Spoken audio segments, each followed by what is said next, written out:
नमस्कार, स्वागत छ यहाँहरूलाई नेपाल अनलाइन स्कुलको युट्युब च्यानलमा। आज हामी कक्षा 10 को स्वास्थ्य, जनसङ्ख्या र वातावरण शिक्षा भन्ने जुन विषय छ त्यो विषयभित्र रहेको एकाइ 2 अन्तर्गतको जनसाङ्ख्यिकी, जनसङ्ख्या परिवर्तन र व्यवस्थापन भन्ने जुन एकाइ छ त्यो एकाइमा एसई एक्जामिनेसनमा अथवा एसएलसीमा सोधिएका पुराना प्रश्नहरू र त्यसमा आउन सक्ने सम्भावित प्रश्नहरू र त्यसको उत्तरहरू हामीले यो भिडियोमा लिएर आएका छौँ। हामी त्यसकै बारेमा यो भिडियोमा सिक्छौँ र तपाईहरुले योभन्दा अघिको भिडियोहरूमा स्वास्थ्य, जनसङ्ख्या र वातावरण शिक्षाको एकाइ 2 अन्तर्गत परेको जनसाङ्ख्यिकी, जनसङ्ख्या परिवर्तन र व्यवस्थापन भन्ने जुन एकाइ छ त्यसका छोटा प्रश्न उत्तरहरू एकदमै छोटा जुन चाहिँ 1 अङ्क प्राप्त हुन्छ जसबाट त्यसको बारेमा हामीले योभन्दा अघिको भिडियोमा चर्चा गरिसकेका छौँ। यदि तपाईहरुले त्यो भिडियो हेर्नु भएको छैन भने नेपाल अनलाइन स्कुलको युट्युब च्यानलमा गएर त्यहाँ भएको प्लेलिस्टमा गएर स्वास्थ्य, जनसङ्ख्या र वातावरण शिक्षा भनेर टाइप गरेर हेर्न सक्नुहुन्छ है त। ल अब चाहिँ हामी आज समूह बी अन्तर्गत पर्ने छोटा जुन प्रश्न छ त्यसको बारेमा चर्चा गर्छौँ। छोटा प्रश्नहरू र त्यसको उत्तरहरू हामीले यो भिडियोमा हेर्छौँ। र भाइ बहिनीहरू तपाईहरुले के गर्नु होला भने म यहाँ मुख्य बुँदाहरू तपाईहरुलाई लेखाइदिन्छु जुन चाहिँ एकदमै आवश्यक छन् र त्यही बुँदाहरूलाई आफ्नो भाषामा, आफ्नो शैलीमा तपाईहरुले लेख्ने प्रयास गर्नु होला र म सबै कुराहरू बताइदिन्छु कति लेख्ने, के लेख्ने त्यो कुराहरू तपाईहरुले ध्यानपूर्वक सुन्नु होला र त्यो सुनेकै आधारमा नि तपाईले एसईको एक्जामिनेसनमा लेख्न सक्नुहुन्छ है त। स्वास्थ्य, जनसङ्ख्या र वातावरण शिक्षामा जुन उत्तर तपाईले लेख्न पर्ने हो त्यो चाहिँ तपाईको मौलिक रूपमै उत्तर दिनुपर्ने हुन्छ एसईमा र त्यो मौलिक उत्तरलाई नै विशेष गरेर प्राथमिकता दिइन्छ र त्यसबाट नै बढी अङ्क प्राप्त हुन्छ। तपाईहरुले मुख्य बुँदा चाहिँ छुटाउनु भएन। मुख्य बुँदा भइसकेपछि अरू बाँकी रहेका जुन बुँदाहरू छ, कुराहरू छ त्यसलाई चाहिँ आफ्नो भाषा मिलाएर लेख्नुभयो भने सबैभन्दा उत्कृष्ट उत्तर मानिन्छ र त्यही अनुसारको तपाईहरुको नम्बरिङ हुन्छ, त्यही अनुसार तपाईहरुले अङ्क प्राप्त गर्नुहुन्छ। त्यसैले म यो भिडियोमा सबै कुराहरू लेखाउन्न, केही मुख्य बुँदागत कुराहरू तपाईहरुको लागि लेखाउँछु। त्यो कुरा तपाईहरुले टिप्नु होला र सुन्नु होला, सकभर एकदम ध्यानपूर्वक सुन्नु होला किनभने मैले धेरै कुराहरू उत्तरमा भनिरहेको हुन्छु। त्यो चिजहरूलाई सुनेरै तपाईहरुले परीक्षामा लेख्न सक्नुहुन्छ। यसको लागि पुरै सबै भिडियोलाई हेरिरहनु पर्छ भन्ने छैन। भिडियोलाई सुन्दा पनि धेरै कुराहरू थाहा पाएर तपाईहरुले परीक्षामा सहजै लेख्न सक्नुहुन्छ है त। ल अब चाहिँ हामी प्रश्नतिर जाउँ। हाम्रो पहिलो प्रश्न के छ भन्दाखेरि हेर्नुस् त, स्वास्थ्य शिक्षा र स्वास्थ्य सेवा तथा सुविधाको अभावले कसरी मृत्युदरमा प्रभाव पार्छ छोटकरीमा लेख्नुहोस् भनेर भनेको छ। ल अब हामीलाई थाहा छ आफूलाई स्वस्थ राख्ने, त्यस्तै घरको सेरोफेरोलाई स्वस्थ सफा राख्ने, त्यस्तै प्राथमिक उपचार गर्ने यदि कुनै दुर्घटना भइहाल्यो भने, त्यस्तै स्वास्थ्य चेतनाको जागरण आदि सबै कुराहरू चाहिँ स्वास्थ्य शिक्षाभित्र पर्दछन्। त्यो कुरा हामीलाई पहिलो कुरा थाहा हुनुपर्छ है त। ल यो कुराहरू पनि तपाईहरुले सुनेरै दिमागमा राख्नु होला। यो कुराहरू म भन्दै जान्छु र मुख्य बुँदा तपाईहरुलाई आवश्यक पर्ने बुँदा मात्र लेखाउँछु म र त्यो बुँदाहरूलाई पनि कपीमा टिप्नु होला है त। ल त्यसैगरी अब अर्को कुरा के कुरा बुझ्नु पर्यो भने यी दुवै जुन पक्ष छन्, हामीले भर्खरै कुरा गऱ्यौँ आफूलाई स्वस्थ राख्ने, घरको सेरोफेरो सोफा स्वच्छ राख्ने, त्यस्तै कुनै दुर्घटना, आकस्मिक दुर्घटना भइहाल्यो भने प्राथमिक उपचारहरू गर्ने, स्वास्थ्य चेतनाको जागरण, यी सबै विविध कुराहरू चाहिँ स्वास्थ्य शिक्षाभित्र पर्छन्। यी पक्ष सकारात्मक हुँदाखेरि मृत्युदर घट्छ। ल हेर्नुहोस् त, हामीले मृत्युदरको प्रभावको बारेमा चर्चा गरिरहेछौँ। अहिले मृत्युदरको प्रभाव के हुन्छ त? स्वास्थ्य शिक्षा राम्रो भयो भने अथवा यसको अभाव भयो भने मृत्युदरमा कस्तो प्रभाव पर्छ त्यो कुरा हेरिरहेछौँ। ल त्यो हुँदाखेरि अब यही स्वास्थ्य शिक्षामा सकारात्मक पक्ष जुन छ त्यो सकारात्मक पक्ष राम्रो हुँदाखेरि मृत्युदर घट्छ र यदि त्यही पक्ष जुन स्वास्थ्य शिक्षाको पक्ष छ त्यो नकारात्मक भयो भने मृत्युदर बढ्छ। त्यस्तै अब स्वास्थ्य सेवा र सुविधाको अभाव हुँदा कुपोषण, संक्रामक रोग बढ्न गई मृत्युदर पनि वृद्धि हुन्छ। ल त्यो कुरा हामीले बुझ्नु पर्यो है त। यस्तै औषधि उपचारको अभावले गर्दा पनि मृत्युदर बढ्न सक्छ। हो त्यो हुने हुँदाखेरि स्वास्थ्य सेवा र सुविधाको वृद्धिले मृत्युदर घटाउने भएकाले स्वास्थ्य शिक्षा र स्वास्थ्य सेवाको सुविधाको छ जुन कुराहरू त्यसले चाहिँ मृत्युदर घटाउन सहयोग पुर्याउँछ भनेर तपाईँहरूले लेख्न सक्नुहुन्छ है त। एकदम सजिलो छ। अब यसमा मुख्य लेख्नै पर्ने सम्झिनै पर्ने बुँदा के छ भन्दाखेरि नि यसमा तपाईँहरूले बुझ्नै पर्ने कुरा भनेको अब सुरुमा त हाम्रो जुन स्वास्थ्य शिक्षा छ, स्वास्थ्य शिक्षाको जुन पक्ष छ, पक्ष सकारात्मक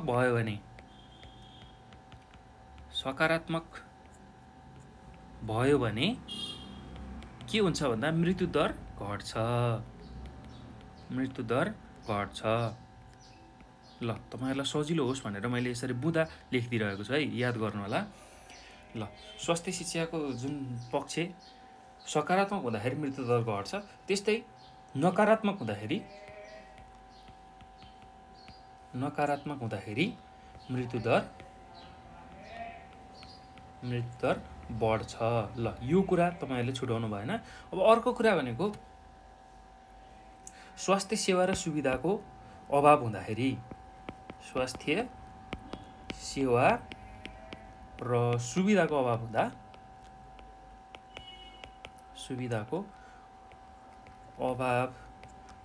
के कुरा हुन सक्छ भन्दाखेरि कुपोषण हुन सक्छ। ल यही कुपोषणको कारण संक्रामक रोगहरू बढ्न सक्छ। संक्रमण गर्ने खालका रोगहरू हुन्छ, संक्रामक रोगको वृद्धि। ल यो कुरा याद गर्नु होला, संक्रामक रोगको वृद्धि हुन्छ। त्यो रोग बढ्नु भनेकै मान्छे मृत्युको अगाडि अथवा मृत्युको मुखमा पुग्नु हो। रोग लाएर नै मान्छे मरिरहेका छन्, त्यो कुरा तपाईहरुलाई थाहा छ हो। त्यो भयो भने मृत्युदर वृद्धि। ल यो कुरा हामीले छुटाउनु भएन है। अब कसरी मृत्युदरमा प्रभाव परेको छ भन्दाखेरि यही कुराहरूलाई तपाईले समेटेर लेख्न सक्नुहुन्छ। अब अर्को कुरा भनेको औषधि अभावको जुन कारण छ त्यसले पनि मृत्युदर हुन्छ, मृत्युदर बढ्छ। औषधि अभाव अथवा औषधि अथवा उपचारको अभाव, औषधिको अभाव अथवा उपचारको अभाव हुँदाखेरि पनि बिरामीको मृत्यु हुन सक्छ अथवा मृत्युदर बढ्न सक्छ। मृत्युदर बढ्ने। ल यति कुराहरू चाहिँ तपाईहरुले नछुटाइकन लेख्नु होला है त। त्यसैले अब यदि स्वास्थ्य सेवा र सुविधा राम्रो छ भने मृत्युदर घट्छ, स्वास्थ्य सेवा र सुविधा राम्रो छैन भने मृत्युदर बढ्छ। त्यसैले स्वास्थ्य जुन सेवाहरू छ र सुविधाहरू छ त्यो चाहिँ मृत्युदर घटाउन एकदमै आवश्यक हुन्छ भनेर तपाईहरुले अन्तिममा लेख्न सक्नुहुन्छ है त। ल यति कुरा चाहिँ तपाईहरुले याद गर्नु होला। अब अर्को प्रश्नमा जाउँ। हेर्नुस् है, एकदम सहज छ प्रश्नहरू र म तपाईहरुलाई मुख्य बुँदाहरू लेखाउँदै जान्छु। त्यसमा तपाईहरुले आफ्नो कपीमा पनि बुँदागत रूपमा टिप्दै जानु होला। त्यो गर्नुभयो भने तपाईहरुलाई साह्रै सहज हुन्छ परीक्षामा लेख्न पनि। र अब हेर्नुस् त, एसएलसी 2072 सालमा सोधेको अर्को प्रश्न के रहेछ भन्दाखेरि बसाइसराई भनेको के हो, यसले सामाजिक पक्षलाई कसरी दुष्प्रभाव पार्छ भनेर सोधेको छ। ल अब तपाईहरुलाई थाहा छँदैछ, सामान्य रूपमा बसाइसराई भनेको एक ठाउँबाट व्यक्ति अर्को ठाउँमा सर्ने प्रक्रियालाई बसाइसराई भनिन्छ। सामान्य रूपमा बुझ्दाखेरि मानिसहरू बसोबासका लागि एक ठाउँबाट अर्को ठाउँमा सर्ने प्रक्रियालाई बसाइसराई भनिन्छ। अब यसले चाहिँ कसरी सामाजिक पक्षहरूलाई दुष्प्रभाव पार्छ भनेर प्रश्नले सोधेको छ। ल म तपाईलाई पहिला व्याख्या गर्छु, त्यसपछि मुख्य बुँदा लेखाइदिन्छु, त्यसपछि अर्को प्रश्नमा जान्छ है त। त्यो कुरा तपाईले याद गर्नु होला। ल अब बसाइसराई भन्ने बित्तिकै पहिलो कुरा तपाईले के लेख्नु पर्यो भने मानिसहरू बसोबासका लागि एक ठाउँबाट अर्को ठाउँमा सर्ने प्रक्रियालाई बसाइसराई भनिन्छ। कुनै ठाउँबाट बाहिर सरेर जाने प्रक्रियालाई उत्प्रवासन भनिन्छ। भने बाहिरको कुनै ठाउँबाट उक्त त्यो क्षेत्रमा अथवा त्यो ठाउँमा सरेर आउने जुन प्रक्रिया छ त्यसलाई हामी आप्रवासन भनेर भनिन्छ। बसाइसराईमा विशेष गरेर संलग्न हुने मानिसहरूमा ठुलो सङ्ख्या युवाहरूको हुन्छ। ल त्यो कुरा तपाईँहरूलाई नि थाहा छ। र कतिपय युवाहरू अब आफ्नो घर छोडेर ठाउँ छोडेर विभिन्न सहरहरूमा अध्ययनको लागि गइरहेको हामी देख्न सक्छौँ। तपाईँहरूमध्ये पनि गाउँ छोडेर आफ्नो जन्मेको ठाउँ छोडेर कुनै सहरमा पढ्नको लागि आउनुभएको छ होला। हो, त्यही कुरा चाहिँ हामीले बुझ्नुपर्ने हुन्छ। अब युवाहरू जुन एक ठाउँबाट अर्को ठाउँमा घुम्ने अथवा नयाँ नयाँ ठाउँमा घुम्ने उनीहरूको चाहिँ कस्तो हुन्छ, प्रवृत्ति हुन्छ अथवा त्यो नयाँ ठाउँमा घुम्न रुचाउने त्यस्तो खालको चाहना उनीहरूको हुन्छ। त्यस्तै शिक्षा आर्जन गर्न र रोजगारीका अवसरहरू प्राप्त गर्न युवा समूह आफ्नो मौलिक थलो छाडेर सुविधा सम्पन्न क्षेत्रतिर लाग्छन्। यसले गर्दा मौलिक स्थानको जनसङ्ख्या घट्ने र उमेर अनुसारको जनसङ्ख्याको जुन वितरण छ त्यसमा युवा समूहको सङ्ख्या घट्ने जस्तो प्रत्यक्ष असरहरू पर्छ। त्यो कुरा हामीले बुझ्नुपर्छ है त। त्यस्तै नै गन्तव्य स्थानको जनसङ्ख्याको वितरणमा पनि यसले प्रभाव पार्दछ। दुर्गम क्षेत्रबाट तराईका क्षेत्र र काठमाडौँ उपत्यकामा बसोबास गर्ने अर्थात् बसाइसराई सर्ने जुन एउटा चाप वृद्धि हुँदाखेरि ती दुईटा ठाउँमा चाहिँ जनसङ्ख्या बढिरहेको पाउँछौँ। जुन काठमाडौँ अथवा उपत्यकाभित्र अथवा तराई क्षेत्रमा चाहिँ मान्छेहरू जाँदाखेरि त्यहाँको जनसङ्ख्या चाहिँ बढिरहेको हामीले पाउँछौँ है त। त्यो कुरा हामीले बुझ्नुपर्छ। अब यसरी जनसङ्ख्या यो दुवै ठाउँमा बढ्नुको साथै युवा सङ्ख्या पनि बढ्दै गएको छ भने पहाडी तथा दुर्गम क्षेत्रमा यो सङ्ख्या कम भएको हामीले पाउँछौँ। यसले गर्दाखेरि बसाइसराई जुन भइरहेको छ हो त्यो बसाइ सरेको ठाउँमा योग्य र दक्ष युवाहरूको अभाव हुने, जुन ठाउँबाट उनीहरूले छोडेर गएको छन् त्यो छोडेर गएको ठाउँमा चाहिँ एकदम दक्ष युवाहरूको चाहिँ अभाव हुने हुन्छ। अब सामाजिक विखण्डनहरू निम्तने हुन्छ। त्यस्तै काम गर्ने मानिसको अभावमा जग्गा जमिन बाँझो रहने, रोजगारीका अवसरहरू घट्ने र सामाजिक अशान्ति फैलने हुन्छ। बसाइसरी गएका ठाउँमा जनसङ्ख्या वृद्धि भई खाद्यान्न त्यस्तै बसोबास, खानेपानी, स्वास्थ्य सुविधा लगायतको अभाव हुने गर्छ। त्यो कुरा हामीले बुझ्नु पऱ्यो है त। ल यसरी चाहिँ तपाईँले यो उत्तर लेख्न सक्नुहुन्छ है। एकदम सहज छ, केही गाह्रो छैन। ल अब यसको उत्तरमा म मुख्य बुदाहरू लेखिदिन्छु, त्यो कुराहरूलाई तपाईँले टिप्पण गर्नु होला। मुख्य यसको उत्तरमा सुरुमा त बसाइसराई भनेको के हो छ। अब यसलाई यसरी लेख्नु होला। मानिसहरू बसोबासका लागि एक ठाउँबाट अर्को ठाउँमा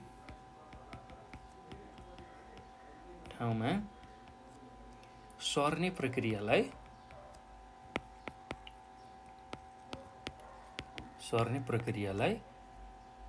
बसाइसराई भनिन्छ। ल अब यसमा पनि दुईवटा छ। एउटा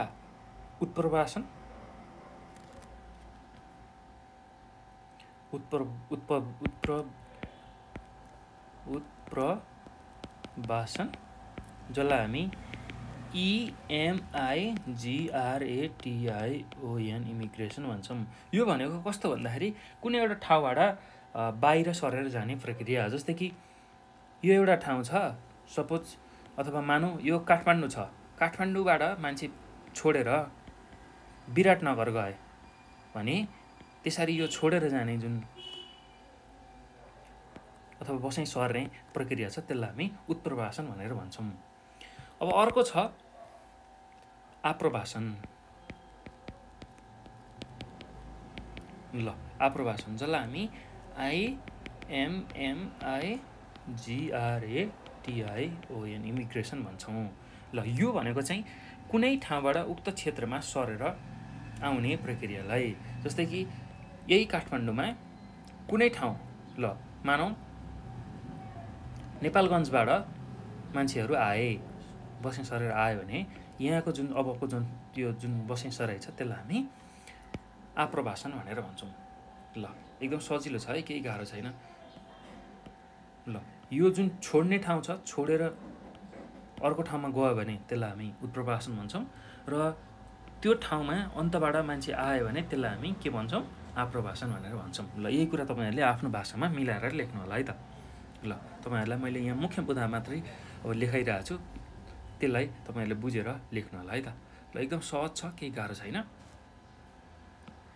ल अब हामी कसरी चाहिँ सामाजिक पक्षलाई यसले प्रभाव पार्छ भनेर त्यसको मुख्य केही बुँदाहरू लेखौँ है त। ल अब विशेष गरेर जुन युवा सङ्ख्याहरू चाहिँ बसाइसराइ गर्छन् भन्ने हामीले बुझिसकेका छौँ र उनीहरू घुम्न रुचाउने, नयाँ नयाँ ठाउँमा जान रुचाउने गर्दाखेरि एक जुन ठाउँमा जान्छन् त्यो ठाउँको जनसङ्ख्या वृद्धि हुन्छ र जहाँनेरि उनीहरूले आफ्नो बसिरहेको ठाउँ छोड्छन् त्यहाँ चाहिँ उनीहरूको अभाव हुन्छ। त्यो कुरा हामीले बुझिसकेका छौँ र अब यसरी बसाइ सर्दाखेरि बसाइ सरेको ठाउँमा के कुराहरू हुन सक्छन् भन्दाखेरि अब युवाहरू बसाइ सर्यो भने पहिलो के हुन्छ भन्दाखेरि जहाँबाट बसाइ सरेको छन्, बसाइ सरेको ठाउँमा बसाइ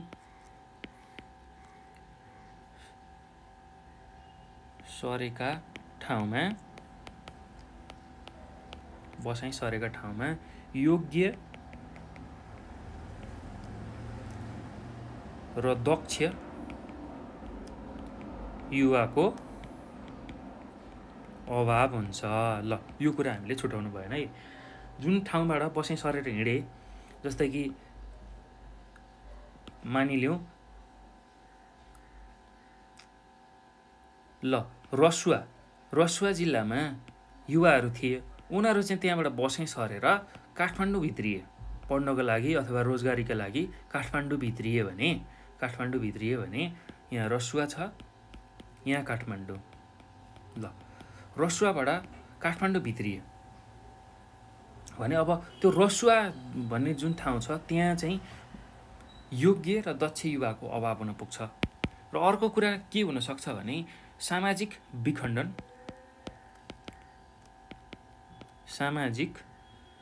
निम्ति नै हुन्छ। सामाजिक विखण्डन निम्ति नै ल त्यो हुनसक्छ। अर्को के हुनसक्छ भन्दाखेरि काम गर्ने मानिसको अभावमा जग्गा जमिन बाँझो रहने। काम गर्ने मानिसको अभावमा जग्गा जमिन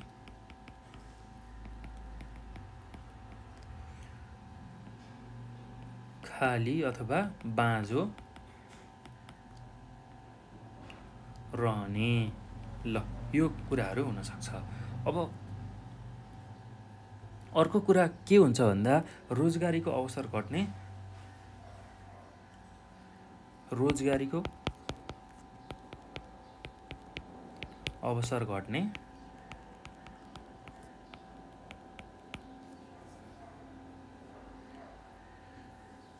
र सामाजिक अशान्ति फैलिने हुन्छ।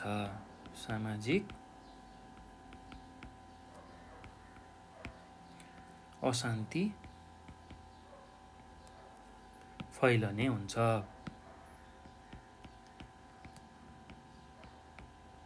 ल यो कुरा हामीले बुझ्नु पर्यो है त।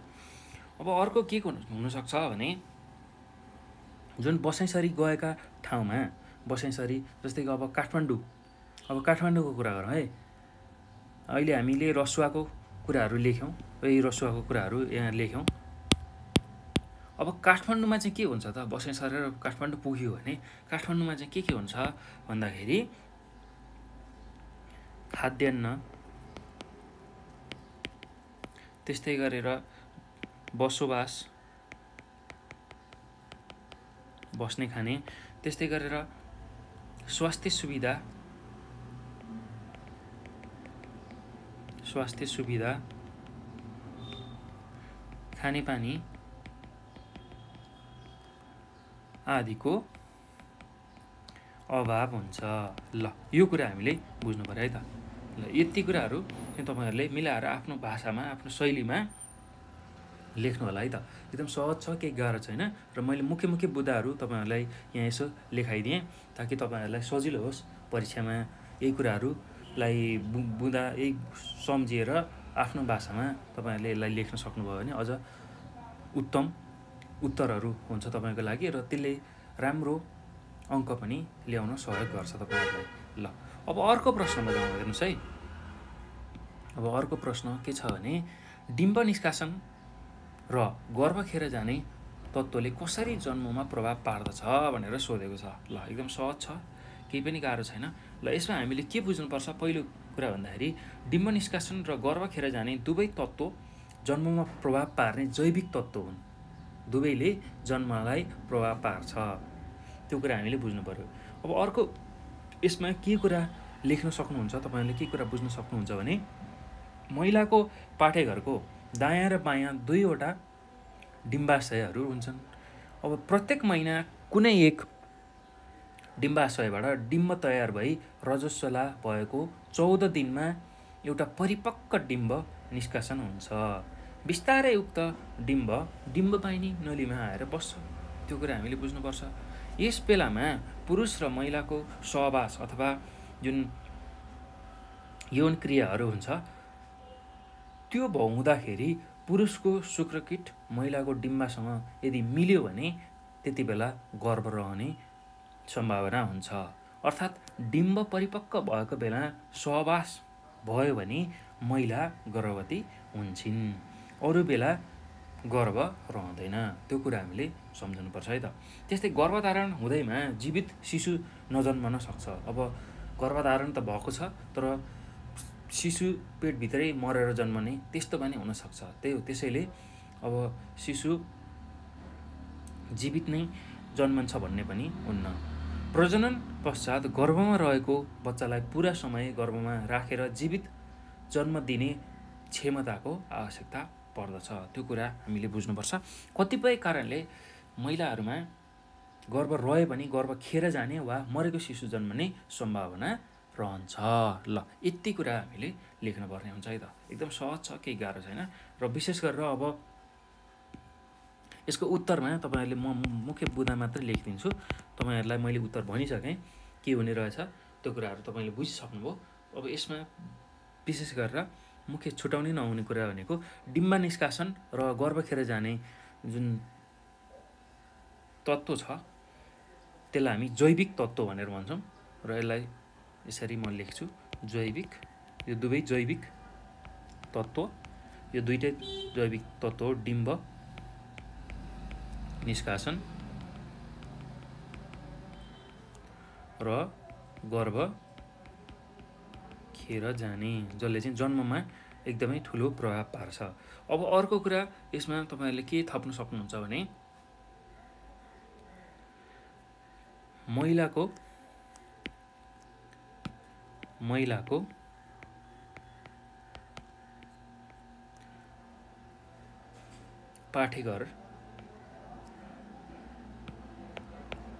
पाठेघरमा चाहिँ के हुन्छ भन्दाखेरि तपाईँहरूले दुईवटा डिम्बको उत्पादन हुन्छ।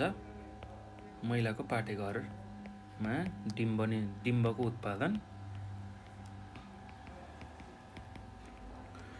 उत्पादन अनि अर्को कुरा कहिले उत्पादन हुन्छ भन्दाखेरि महिनावारी भएको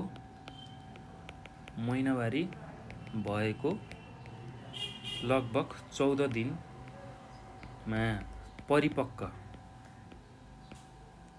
परिपक्व डिम्ब निष्कासन हुन्छ, त्यो कुरा हामीले बुझ्नु पर्यो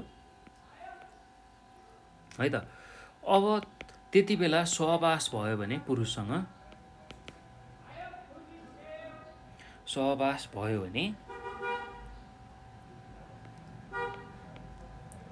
चाहिँ गर्भ रहन सक्छ।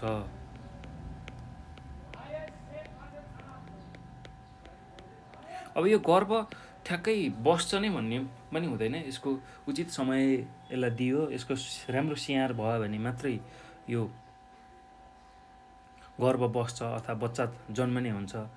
यदि राम्रो स्याहार सुसार भएन भने गर्भ खेर जान्छ, त्यो कुरा तपाईँहरूले बुझ्नु होला है, त्यो कुरा।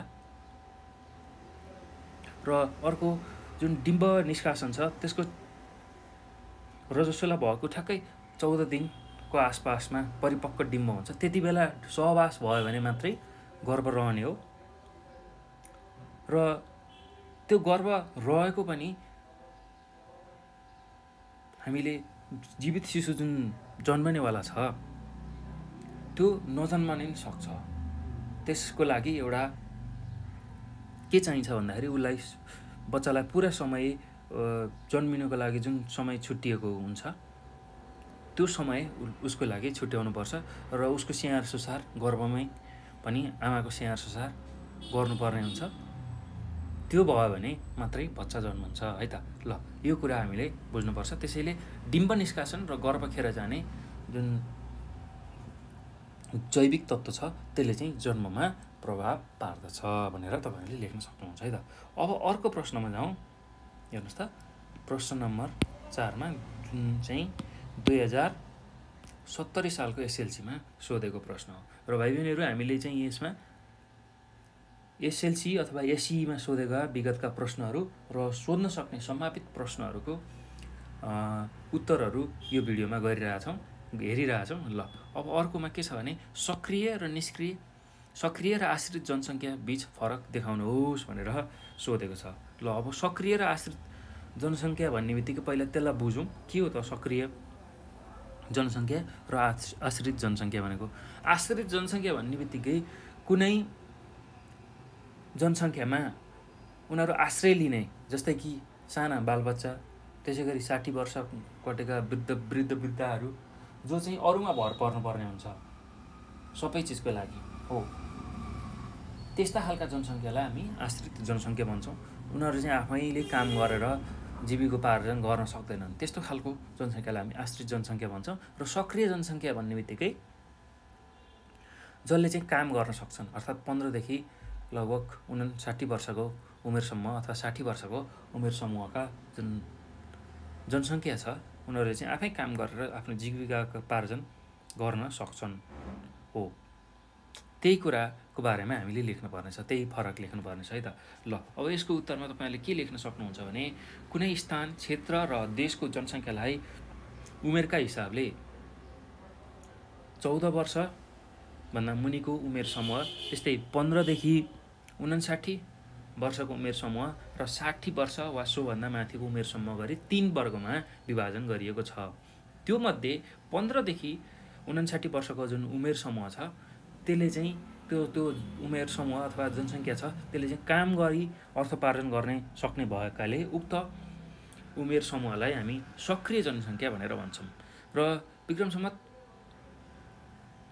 2058 को जनगणना अनुसार नेपालमा चाहिँ लगभग 63.43%, त्यसमा लगभग पुरुष 71.68% र महिला 55.29% सक्रिय जनसङ्ख्या रहेको हामी पाउँछौँ है त। त्यस्तै 15 वर्ष मुनिका र 60 वर्ष र सोभन्दा माथिका जनसङ्ख्या चाहिँ काम गर्न असक्षम हुन्छन् हो। त्यस्तो खालको जुन जनसङ्ख्या छ त्यसलाई हामी आश्रित जनसङ्ख्या भनेर भन्छौँ। त्यो कुरा हामीले तपाईँहरूले बुझ्नु होला। र त्यसको पनि 2058 कै जनगणना अनुसार तिनीहरूको तथ्याङ्क कस्तो छ भन्दाखेरि नेपालमा 63.43% नै आश्रित जनसङ्ख्या रहेको हामीले पाउँछौँ। र जसमा 14 वर्षसम्मका उमेर समूह चाहिँ कति छ भन्दाखेरि 72.69% छ र 60 वर्षभन्दा माथिको चाहिँ 12% आश्रित जनसङ्ख्या रहेको हामी पाउँछौँ है त। ल त्यो कुरा तपाईँहरूले लेख्न सक्नुहुन्छ। एकदम सहज छ, केही गाह्रो छैन। यही सुनेकै भरमा पनि तपाईँहरूले धेरै कुराहरू लेख्न सक्नुहुन्छ।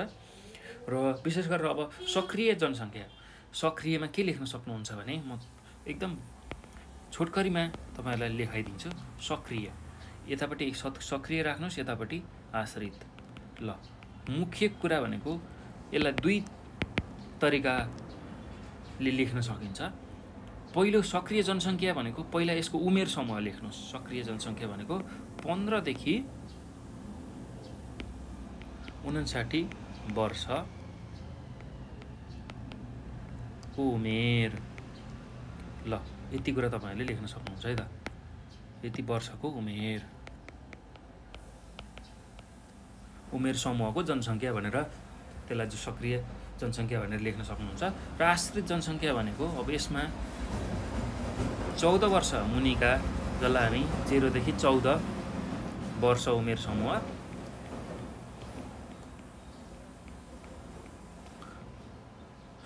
र 60 भन्दा माथिको उमेर समूह। ल उमेर समूह यति कुरा तपाईहरुले नछुटाउनु होला है त। यसलाई आफ्नो भाषामा मिलाएर लेख्नु होला। मैले मुख्य बुँदा तपाईहरुलाई टिपाउँदैछु र अर्को बुँदामा के लेख्न सक्नुहुन्छ भने तपाईहरुले अब काम गर्न सक्ने र नसक्नेको आधारमा सक्रिय र आश्रित जनसङ्ख्या छुट्याएको। त्यही हुँदाखेरि हामीले अब यो सक्रिय जनसङ्ख्या चाहिँ के गर्न सक्ने खालको हुन्छ भन्दाखेरि काम गरी अर्थोपार्जन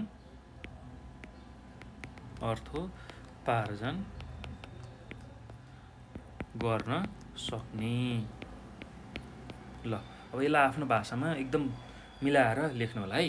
मैले चाहिँ मुख्य बुँदा मात्र लेखाउँदैछु तपाईहरुलाई सजिलो होस्, सम्झन सजिलो होस् भनेर। ल अर्कोमा चाहिँ काम गर्न असक्षम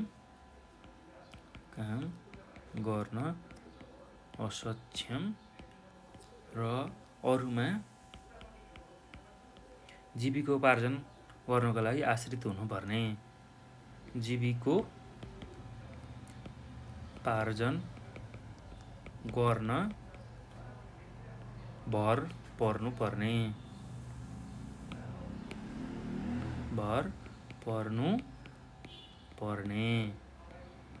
ल यही नै हो मुख्य बुँदा। अब यसमा आफ्नो भाषा प्रयोग गरेर यसलाई एकदमै मिठासका साथ तपाईहरुले लेख्नु होला है। आफ्नो जुन मौलिकता छ, मौलिकता झल्काएर चाहिँ यसलाई मजाले यसको वाक्य पुरा गरेर लेख्नु होला है त। ल यति कुरा तपाईहरुले लेख्नुभयो भने तपाईहरुको राम्रो अङ्क प्राप्त हुन्छ। ल अब अर्को प्रश्नमा जाउँ। हेर्नुस् त।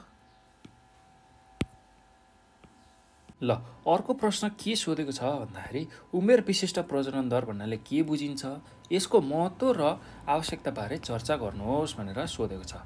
ल एकदम सहज छ यसको उत्तर पनि। अब सुरुमा त यसको व्याख्या गर्नुभन्दा अगाडि यसको परिभाषालाई बुझौँ है त। उमेर विशिष्ट प्रजनन दर भनेको के हो भन्दाखेरि कुनै एउटा निश्चित उमेर समूहका प्रति 1000 महिलाबाट 1 वर्षभित्र जन्मिएका जीवित शिशुहरूको सङ्ख्यालाई उमेर विशिष्ट प्रजनन दर भनिन्छ, जसलाई हामी ASFR अर्थात् एज स्पेसिफिक फर्टिलिटी रेट पनि भनेर भन्छौँ है त। ल त्यसको पहिला उत्तर लेखिहालौँ है त। एकदम सहज छ। म यसलाई भन्दै उत्तर लेख्दै जान्छु, त्यो गर्दा तपाईहरुलाई पनि सहज हुन्छ। एउटा निश्चित उमेर समूहका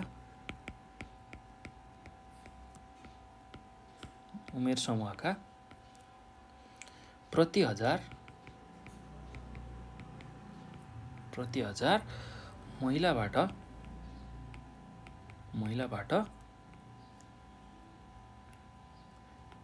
1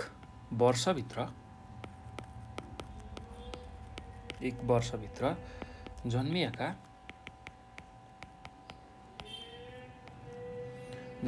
जीवित शिशुहरूको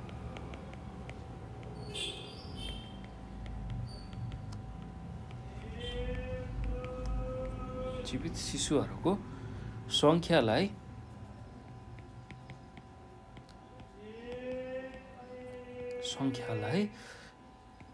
उमेर विशिष्ट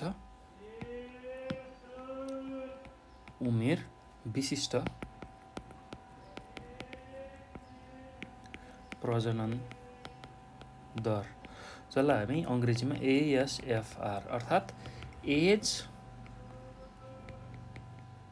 स्पेसिफिक फर्टिलिटी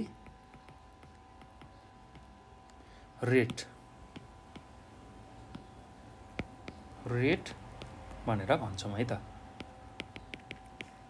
ल अब यो कुरा हामीले बुझिसक्यौँ। उमेर विशिष्ट प्रजनन दरको गणना गर्न प्रजनन क्षमता भएका महिलाहरू जुन चाहिँ 15 देखि 49 वर्षभित्रका हुन्छन् लाई साधारणतया 5-5 वर्षको उमेर समूहमा विभाजन गरिन्छ।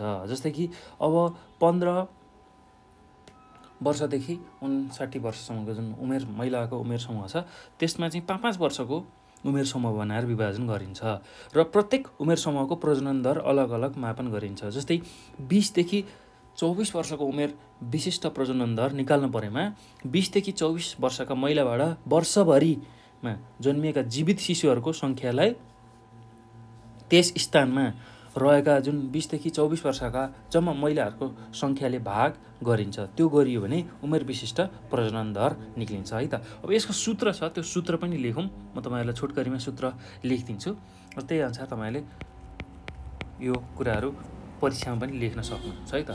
उमेर विशिष्ट प्रजनन दर निकाल्ने सूत्र भनेको उमेर विशिष्ट प्रजनन दर भनेको कसरी निक्लिन्छ भन्दा एक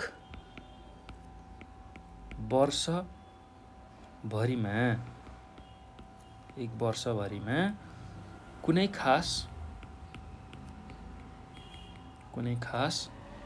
उमेरका प्रजनन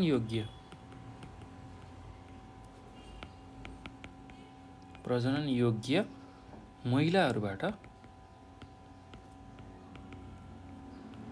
महिलाबाट जन्मेका शिशुहरूको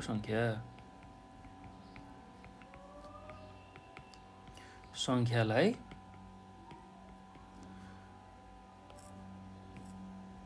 चाहिँ केले भाग गर्नुपर्छ भन्दाखेरि त्यही उमेर समूहका महिलाहरूको मध्य वर्षको कुल जनसङ्ख्याले हामीले भाग गऱ्यौँ भने उमेर विशिष्ट प्रजनन दर आउँछ है त। एकदम सहज छ, केही गाह्रो छैन। ल अब यसलाई केले भाग गर्नु पर्यो, त्यही उमेर समूहका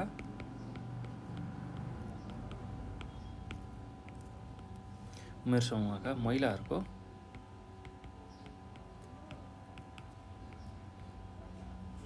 मध्य वर्षको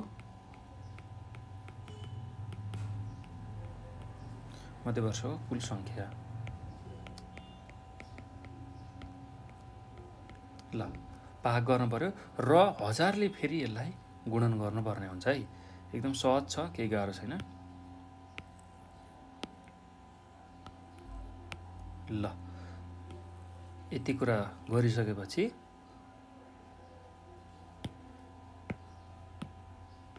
ल 1000ले यसरी गुणन गर्नुपर्ने हुन्छ। यो गरियो भने उमेर विशिष्ट प्रजनन दर आउँछ। अब यसमा जस्तै कि 20 देखि 24 वर्षको उमेर समूहको विशिष्ट प्रजनन दर निकाल्नु पर्यो भने पहिला के गर्नु पर्यो भन्दाखेरि जुन 20 देखि 24 वर्षको जुन महिलाहरू छ तिनीहरूले एक वर्षभित्रमा कति चाहिँ जीवित शिशुहरू चाहिँ जन्माउँछन् त त्यो कुरा थाहा हुनु पर्यो र त्यसलाई चाहिँ केले भाग गर्नु पर्यो भन्दा त्यही उमेर समूहको जस्तै कि 20 देखि 24 वर्षको जुन उमेर समूहको महिलाहरूको सङ्ख्या कति छ त सङ्ख्याले भाग गर्नु पर्यो र 1000ले गुणन गर्नु पर्यो। त्यो गरियो भने उमेर विशिष्ट प्रजनन दर आउँछ। कति उमेर समूहको 20 देखि 24 सम्मको। ल एकदम सहज छ है, केही गाह्रो छैन। ल अब यसको आवश्यकता किन छ भनेर सोधेको छ। यसको आवश्यकता किन छ भन्दाखेरि उमेर विशिष्ट प्रजनन दर वास्तविकतामा आधारित मापन हो भनेर भन्न सकिन्छ। अब यसको आवश्यकता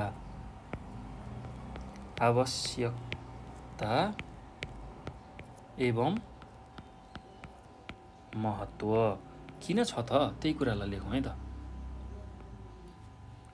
भन्दाखेरि यो चाहिँ कस्तो हो भन्दाखेरि वास्तविकतामा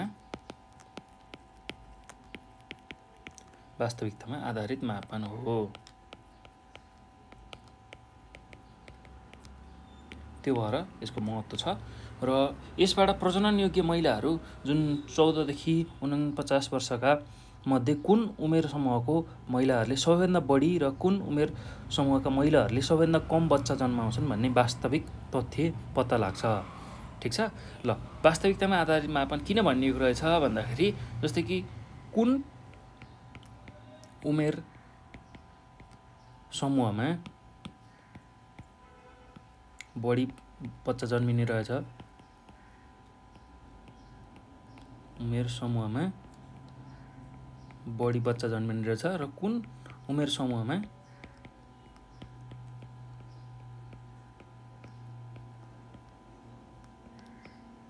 कम बच्चा जन्मिने रहेछ त्यो कुरा थाहा हुन्छ है त। 14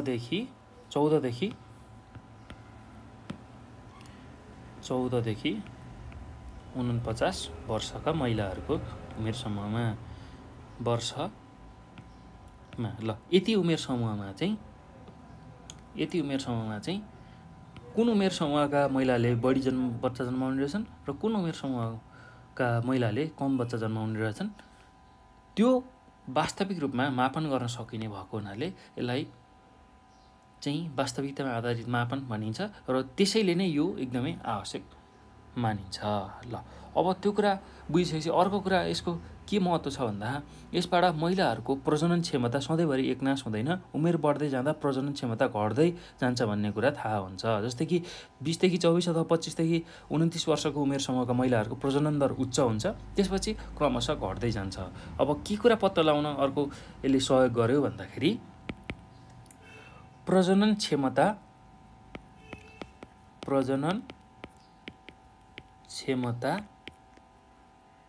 पत्ता लगाउन।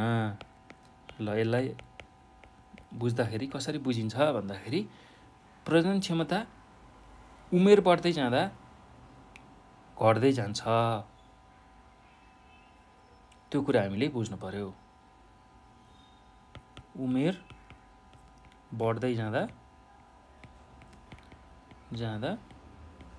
प्रजनन क्षमता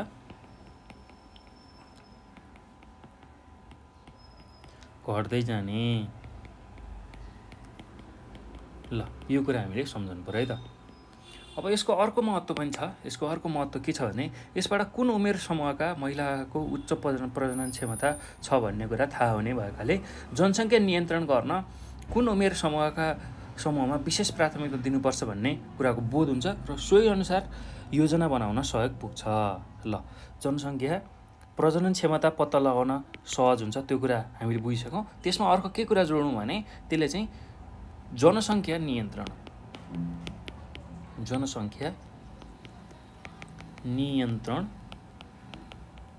गर्न सघाउँछ, सहयोग गर्ने। कसरी गर्छ भन्दाखेरि कुन उमेर समूहमा चाहिँ त्यो जनसङ्ख्या बढ्ने अथवा त्यो सम्भावना देखिन्छ, प्रजनन क्षमता बढी छ, त्यसलाई नै नियन्त्रण गर्न सकिन्छ है त। त्यसलाई नै नियन्त्रण गर्न सकिन्छ, जनसङ्ख्या नियन्त्रण गर्न सहयोग पुर्याउँछ त्यसरी।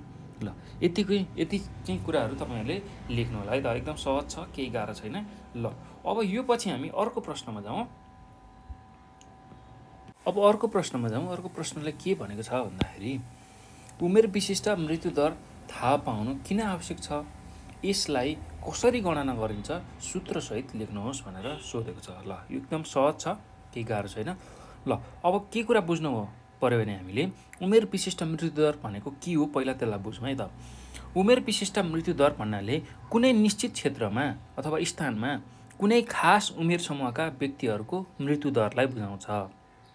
जस्तै कि यसलाई बुझ्नको लागि कुनै एउटा निश्चित क्षेत्र, जस्तै कि एउटा जिल्ला लिउँ अथवा एउटा क्षेत्र, जिल्लाको कुनै एउटा क्षेत्र लिउँ अथवा ठाउँ लिउँ, त्यहाँ चाहिँ खास उमेर समूह अब एउटा निश्चित उमेर समूह हुन्छ मान्छेको, एउटा बच्चा उमेर, त्यसै गरी वयस्क उमेर, त्यसै गरी प्रौढ उमेर हो। त्यो उमेर समूहको व्यक्तिहरूको जुन मृत्युको दर छ, कति मरिरहेछन् हो, त्यसलाई चाहिँ बुझाउने रहेछ उमेर विशिष्ट मृत्युदरले। कुनै निश्चित उमेर समूहका सङ्ख्यामध्ये वर्षभरिमा कतिको मृत्यु भयो भन्ने कुरा उमेर विशिष्ट मृत्युदरले देखाउँछ। उमेर विशिष्ट मृत्युदरको मापन गर्न कुनै एक वर्षमा निश्चित उमेर समूहका मृत्यु भएका मानिसहरूको सङ्ख्यालाई त्यही उमेर समूहको मानिसहरूको मध्यवर्षको जुन कुल जनसङ्ख्या छ त्यसले भाग गरियो भने र त्यसमा 100ले गुणन गरियो भने, माफ गर्नु होला, 1000ले गुणन गरियो भने चाहिँ हामीले उमेर विशिष्ट मृत्युदर पाउँछौँ है त। ल अब यो किन आवश्यक छ त्यसलाई पनि थोरै बुझौँ अनि हामी लेख्दै जाउँ। ल मानिसको उमेर समूह चाहिँ मृत्युदर, मानिसको उमेर समूह अनुसार मृत्युदर फरक फरक हुन्छ। बाल्य अवस्थामा मृत्युदर बढी हुन्छ, युवा अवस्थामा सो दर न्यून हुन्छ र वृद्ध अवस्थामा फेरि त्यो बढ्छ। यसरी जीवनका विभिन्न अवस्थामा मृत्युदर फरक फरक हुन्छ। खास उमेर समूहको मृत्युदरको वास्तविक स्थिति थाहा पाउन उमेर विशिष्ट मृत्युदरको मापन गर्ने गरिन्छ। ल त्यो चाहिँ त्यही भएर नै यो एकदमै आवश्यक रहेछ। त्यस्तै उमेर विशिष्ट मृत्युदरको मापनबाट कुन उमेर समूहको मृत्युदर बढी र कुन उमेर समूहको मृत्युदर सबैभन्दा कम छ भन्ने कुरा पनि जानकारी पाउन सकिन्छ। त्यसैले यो उमेर विशिष्ट मृत्युदर थाहा पाउनु आवश्यक पर्छ भनेर तपाईँले लेख्न सक्नुहुन्छ है त। एकदम सहज छ, केही गाह्रो छैन। ल अब यसको उत्तरमा कसरी लेख्ने भन्दाखेरि सुरुमा त हामीले के बुझ्नु पर्यो भन्दा अब यो किन आवश्यक छ भन्दाखेरि हामीले मानिसको उमेरअनुसार मृत्युदर फरक हुन्छ त्यो लेख्न सक्छौँ। मानिसको उमेरअनुसार मृत्युदर फरक हुन्छ। जस्तै कि बाल्य अवस्थामा बढी, बाल्य अवस्थामा बढी हुन्छ,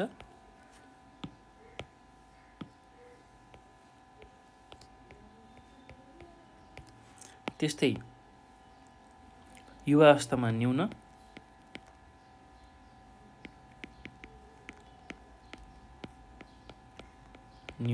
र प्रौढ अवस्था जुन वृद्ध अवस्था छ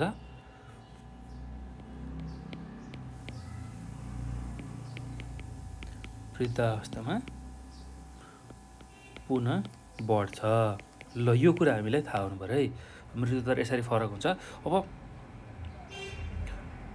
विशेष गरेर खास उमेर समूहको मृत्युदरको वास्तविक स्थिति थाहा पाउन उमेर विशिष्ट मृत्युदरमा मापन गरिन्छ।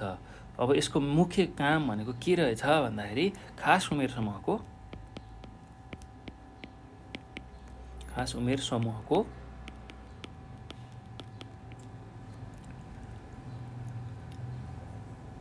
मृत्युदरको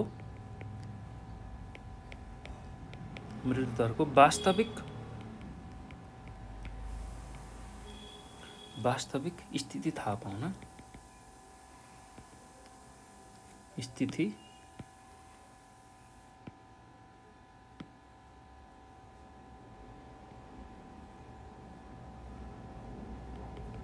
स्थिति थाहा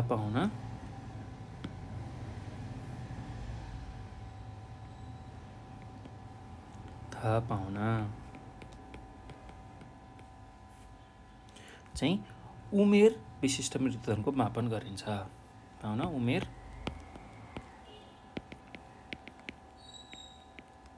विशिष्ट मृत्युदरको मापन गरिन्छ। र अर्को यसको मुख्य आवश्यकता भनेको यसको मापनबाट, उमेर विशिष्ट मृत्युदरको मापनबाट चाहिँ के हुन्छ भन्दाखेरि कुन उमेर समूहको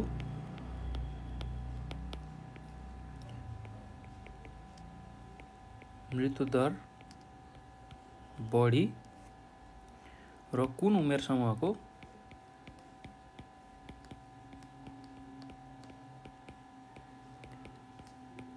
मृत्युदर कम छ भन्ने कुराको जानकारी हुन्छ।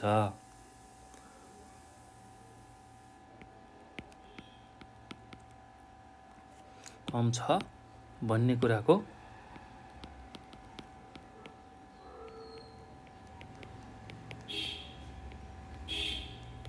जानकारी प्राप्त हुन्छ।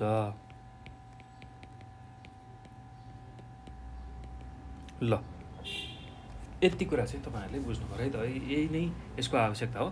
अब उमेर विशिष्ट मृत्युदर निकाल्ने सूत्र छ, त्यसको सूत्र लेख्छु म छोटकरीमा।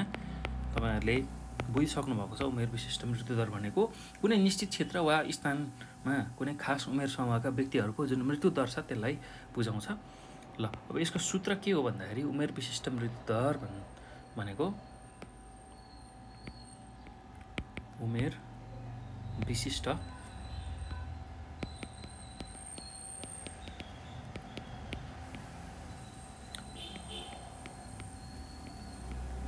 मृत्युदर भनेको 1 वर्षभित्रमा कुनै निश्चित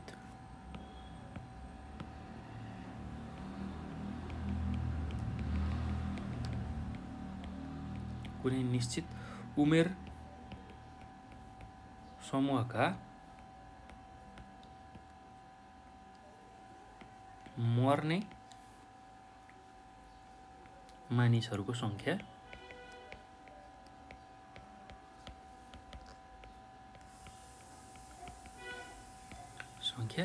केले भाग गर्नुपर्छ भन्दाखेरि नि हामीले सोही उमेर समूहको मध्य वर्षको जनसङ्ख्याले सोही उमेर समूहको मध्य वर्षको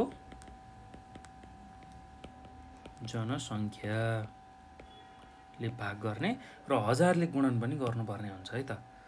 ल यो कुरा याद गर्नु होला, एकदम सहज छ, केही गाह्रो छैन।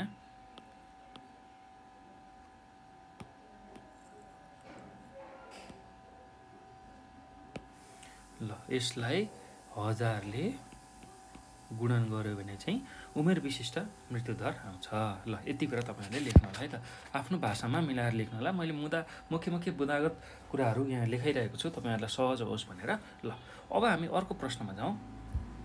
अर्को प्रश्न के छ भन्दाखेरि आश्रित अनुपातको अवधारणा दिई यसको सूत्र प्रयोग गरी काल्पनिक तथ्याङ्कको आश्रित अनुपात निकाल्नुहोस् भनेको छ। ल एकदम सहज छ, केही पनि गाह्रो छैन। अब आश्रित भन्ने बित्तिकै आश्रितको परिभाषा के हो भन्दाखेरि आफूले काम गर्न नसक्ने र अरूमा जीविकोपार्जनको लागि अरूमा भर पर्नुपर्ने जुन त्यस्तो खालको जुन जनसङ्ख्याको समूह छ त्यसलाई हामी आश्रित जनसङ्ख्या भनिन्छ। अब त्यसको अनुपात चाहिएको छ, त्यसको अवधारणा के हो त्यो कुरा र कसरी चाहिँ यसको सूत्र प्रयोग गरेर हामीले एउटा काल्पनिक तथ्याङ्क र त्यसको अनुपात निकाल्न पर्ने हामीलाई प्रश्नले सोधेको छ। एकदम सहज छ, केही गाह्रो छैन। ल अब पहिला त के कुरा हामीले बुझौँ भने नि कुनै पनि स्थान वा देशको जनसङ्ख्यालाई उमेरको संरचनाका आधारमा मूलतः 3 भागमा बाँड्न सकिन्छ। ल पहिला त्यही कुरालाई लेखौँ है त। यसको उत्तरमा मुख्य बुँदा लेख्दैछु है मैले, तपाईँहरूले यसलाई लेख्नु होला। कुनै पनि स्थान वा देशको जनसङ्ख्यालाई उमेरका संरचनाका आधारमा 3 भागमा बाँड्न सकिन्छ। जस्तै कि पहिलो भनेको 14 वर्षसम्मको उमेर समूह, जन्मेदेखि 14 वर्ष। दोस्रो भनेको 15 देखि 59 वर्ष र तेस्रो भनेको 60 वर्ष र सोभन्दा माथि। 60 वर्ष र सोभन्दा माथि। ल यति कुरा हामीले बुझ्नु पर्यो। अब अर्को कुरा यसमा के बुझ्न सकिन्छ भने 15 देखि 59 वर्ष उमेरका जनसङ्ख्या परिश्रमी गरी अर्थात् परिश्रम गरेर अर्थोपार्जन गर्न सक्ने मानिन्छन् भने त्यो उमेर समूहको जनसङ्ख्यालाई आर्थिक रूपमा सक्रिय जनसङ्ख्या भनिन्छ। त्यस्तै 14 वर्ष मुनिका र 60 वर्ष वा सोभन्दा माथिका जनसङ्ख्या आर्थिक रूपमा निष्क्रिय हुन्छन्। ल हेर्नुहोस् त, यो 15 देखि 59 वर्षका उमेर समूह छ, यो चाहिँ सक्रिय जनसङ्ख्या। अब यसलाई सक्रिय जनसङ्ख्या हामीले भन्छौँ, त्यो कुरा हामीले बुझ्नु पर्यो। र जुन 14 वर्षसम्मको र 60 भन्दा माथिको जुन उमेर समूह छ त्यसलाई हामी आश्रित अथवा निष्क्रिय, आर्थिक रूपमा निष्क्रिय जनसङ्ख्या भनेर मान्छौँ है त। ल आश्रित, यो पनि आश्रित। यसलाई अझ विस्तारमा लेख्ने हो भने यसलाई हामी इकोनोमिकल्ली इनएक्टिभ भन्छौँ। इकोनोमिकल्ली इनएक्टिभ, र यसलाई पनि त्यही नै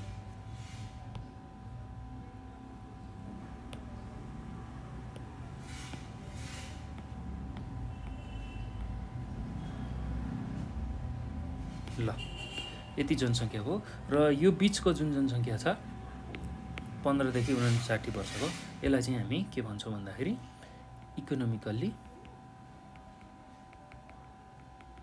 एक्टिभ जनसङ्ख्या भनेर भन्छौँ। ल यति कुरा हामीले बुझ्नु पर्यो है त। अब यति कुरा बुझिसकेपछि आश्रित जनसङ्ख्याको अनुपात निकाल्ने सूत्र, त्यसको पनि चर्चा गरौँ है त। ल अब यसको सूत्र के को भन्दाखेरि आश्रित जनसङ्ख्याको सूत्र निकाल्ने तरिका भनेको आश्रित जनसङ्ख्या लेख्नु पर्यो पहिला। आश्रित जनसङ्ख्या।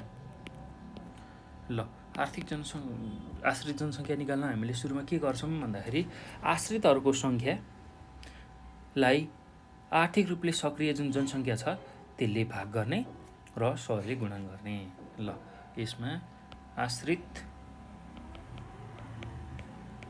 आश्रितहरूको सङ्ख्या, र यो भनेको 14 वर्ष मुनिका देखि 60 वर्षभन्दा माथिका, 60 वर्षदेखि माथि।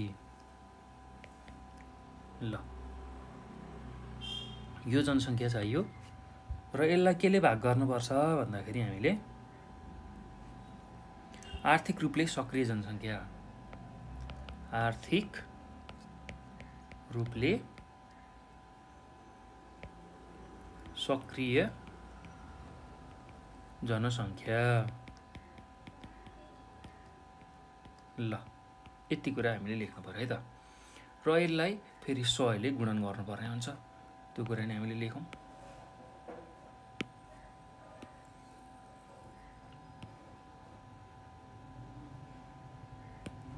ल यहाँ चाहिँ 100 ले गुणन गरौँ। ल यति गरिसकेपछि आश्रित जनसङ्ख्या निकाल्ने सूत्र निक्लिन्छ। अब एउटा उदाहरण दिउँ है, यहाँ हामीलाई तथ्याङ्क पनि दिनुहोस् भनेर भनेको छ। ल उदाहरण, ल कसरी निक्लिने रहेछ भन्दाखेरि अब यसको उदाहरणमा मानौँ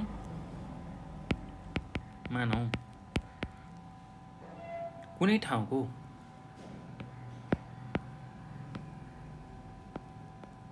कुनै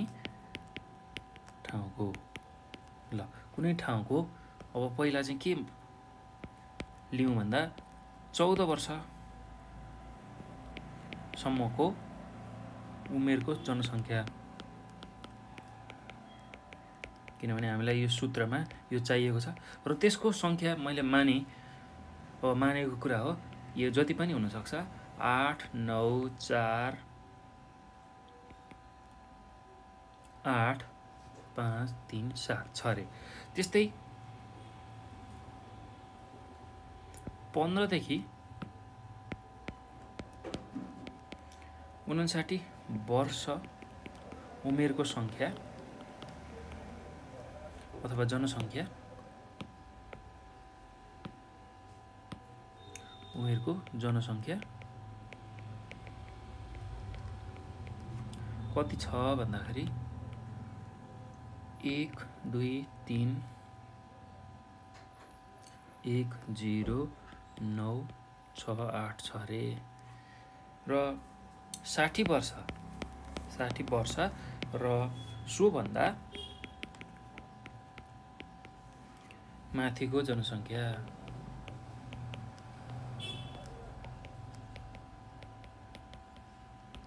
त्योभन्दा माथिको जनसङ्ख्या मानौँ 1 4 7 7 3 7 9 छ रे। ल अब यति छ भने आश्रित अनुपात अब कसरी निक्लिन्छ हेरौँ है। अब त सूत्र लगाए मात्रै भयो, आश्रित अनुपात निकाल्न पर्ने छ। अब त्यो निकाल्ने सूत्र भनेको हामीले जानिसकेका छौँ, आश्रितहरूको सङ्ख्या जुन चाहिँ 0 देखि 14 वर्ष अर्थात् 14 वर्ष मुनिसम्मको मा 60 वर्ष र सोभन्दा माथिको जनसङ्ख्यालाई जोड्ने र तल त्यसलाई केले भाग गर्नु पर्यो भन्दा 15 देखि 59 वर्ष उमेरको जनसङ्ख्याले भाग गर्ने र 100 ले गुणन गर्ने।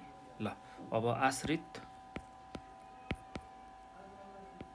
अनुपात, अब सूत्र अनुसार है, यो चाहिँ सूत्र अनुसार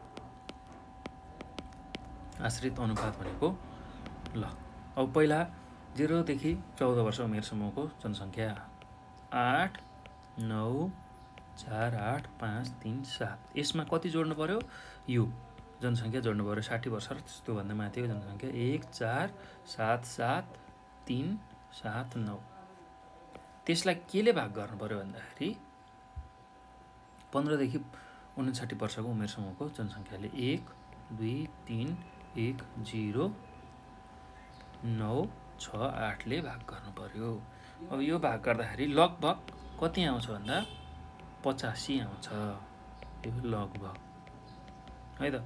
अब यसको मतलब के रहेछ भन्दाखेरि यो अनुसार 100 जनामा 85 जना आश्रित रहेको देखिन्छ। हाम्रो यहाँ 100 ले भाग गर्नुपर्ने छ, मैले यहाँ छुट्याएको छु। ल यहाँ 100 ले गुणन गर्नुपर्ने है, माफ गर्नु होला, 100 ले गुणन गर्नुपर्ने थियो, यहाँ गुणन गऱ्यौँ हामीले। ल हाम्रो आश्रित अनुपात निकाल्ने सूत्र भनेको यही नै छ। हेर्नुहोस् त, आश्रितहरूको सङ्ख्या 0 देखि 14 वर्ष र 60 वर्षदेखि माथिको जनसङ्ख्या, त्यसलाई आर्थिक रूपले सक्रिय जनसङ्ख्याले भाग गर्नु पर्यो र 100 ले गुणन गर्नु पर्यो। त्यही गरेको छौँ हामीले यहाँ, र त्यसबाट लगभग 85 आयो। अब यो भन्नुको मतलब 100 जनामा 85 जना चाहिँ आश्रित रहेको देखिन्छ। 100 जना जनसङ्ख्यामा 85 जना आश्रित रहेको रहेछन्। ल यस अनुसार 100 जनामा 85 जना आश्रित रहेको देखिन्छ। ल यति कुरा तपाईँहरूले लेख्नु होला है त, एकदम सहज छ, केही गाह्रो छैन।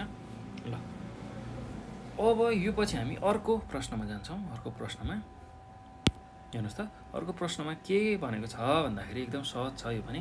शिशु मृत्युदरलाई परिभाषित गरी यसको मापन गर्ने सूत्र उल्लेख गर्नुहोस्। ल शिशु मृत्युदर के हो त्यसलाई पहिला परिभाषा लेख्नु पर्यो, र त्यो निकाल्ने सूत्र के हो त्यो पनि हामीले लेख्नु पर्यो है त। एकदम सहज छ, केही गाह्रो छैन। ल अब हामी यसको उत्तर लेखौँ त, एकदम सहज छ। पहिला शिशु मृत्युदर भन्ने बित्तिकै अब हामीले के बुझ्नु पर्यो भने बच्चा जन्मेको 1 वर्षभित्र हुने जुन मृत्यु छ त्यसलाई शिशु मृत्यु भनेर भनिन्छ। शिशु मृत्युदर भनेको चाहिँ कुनै ठाउँमा कुनै खास वर्षभरि प्रति 1000 जीवित जन्ममा 1 वर्ष नबित्दै मर्ने शिशुहरूको सङ्ख्या भन्ने बुझिन्छ। ल पहिला शिशु मृत्युलाई बुझौँ। त्यो भनेको के रहेछ भन्दा बच्चा जन्मेको 1 वर्षभित्र हुने जुन मृत्यु छ त्यसलाई शिशु मृत्यु भन्ने रहेछ। अनि शिशु मृत्यु दर भनेको चाहिँ कुनै ठाउँमा कुनै खास वर्षभरि प्रति 1000 जीवित जन्ममा 1 वर्ष नबित्दै मर्ने शिशुहरूको सङ्ख्या भन्ने बुझिन्छ। ल यो चाहिँ देशको सामाजिक आर्थिक र स्वास्थ्य अवस्था देखाउने एउटा सूचक हो भनेर भन्न सकिन्छ। ल त्यही कुरालाई लेखौँ अनि यसको सूत्र लेखौँ है त। ल शिशु मृत्यु दर भन्दा नि पहिला शिशु मृत्युको के परिभाषा लेखौँ है त। बच्चा जन्मेको 1 वर्षभित्र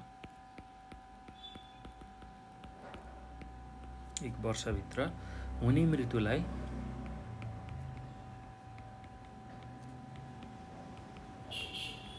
मृत्युलाई शिशु मृत्यु भनिन्छ।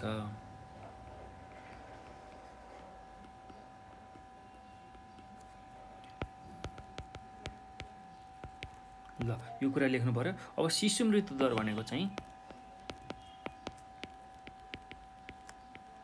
शिशु मृत्यु दर भनेको चाहिँ कुनै ठाउँमा कुनै खास वर्षभरि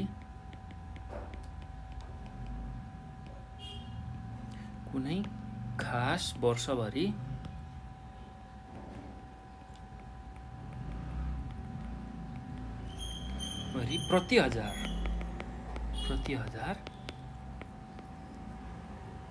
जीवित जन्ममा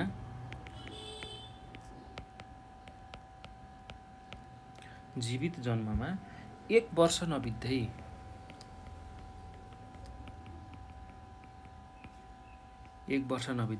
मर्ने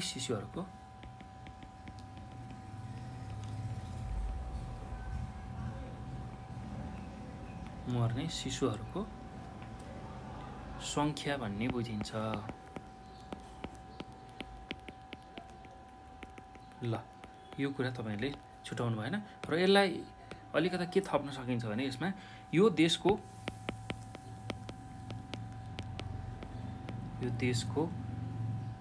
सामाजिक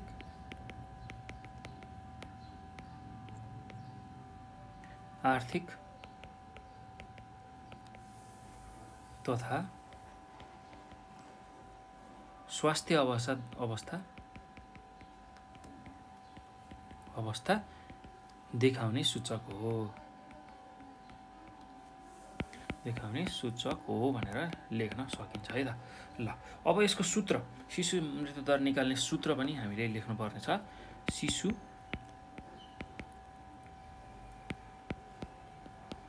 मृत्यु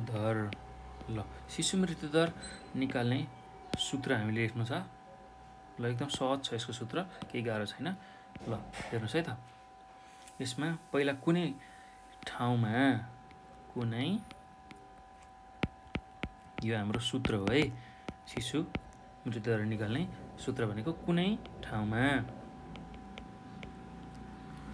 कुनै वर्षमा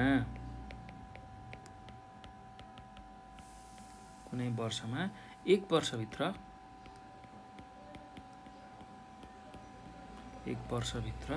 मृत्यु हुने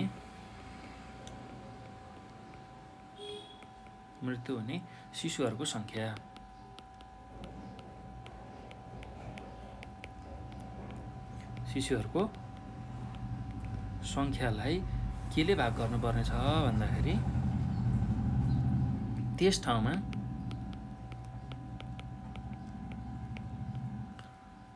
उक्त वर्ष जीवित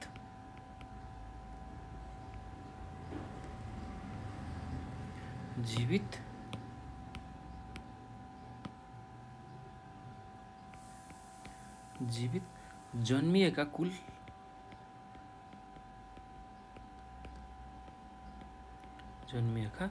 कुल शिशुको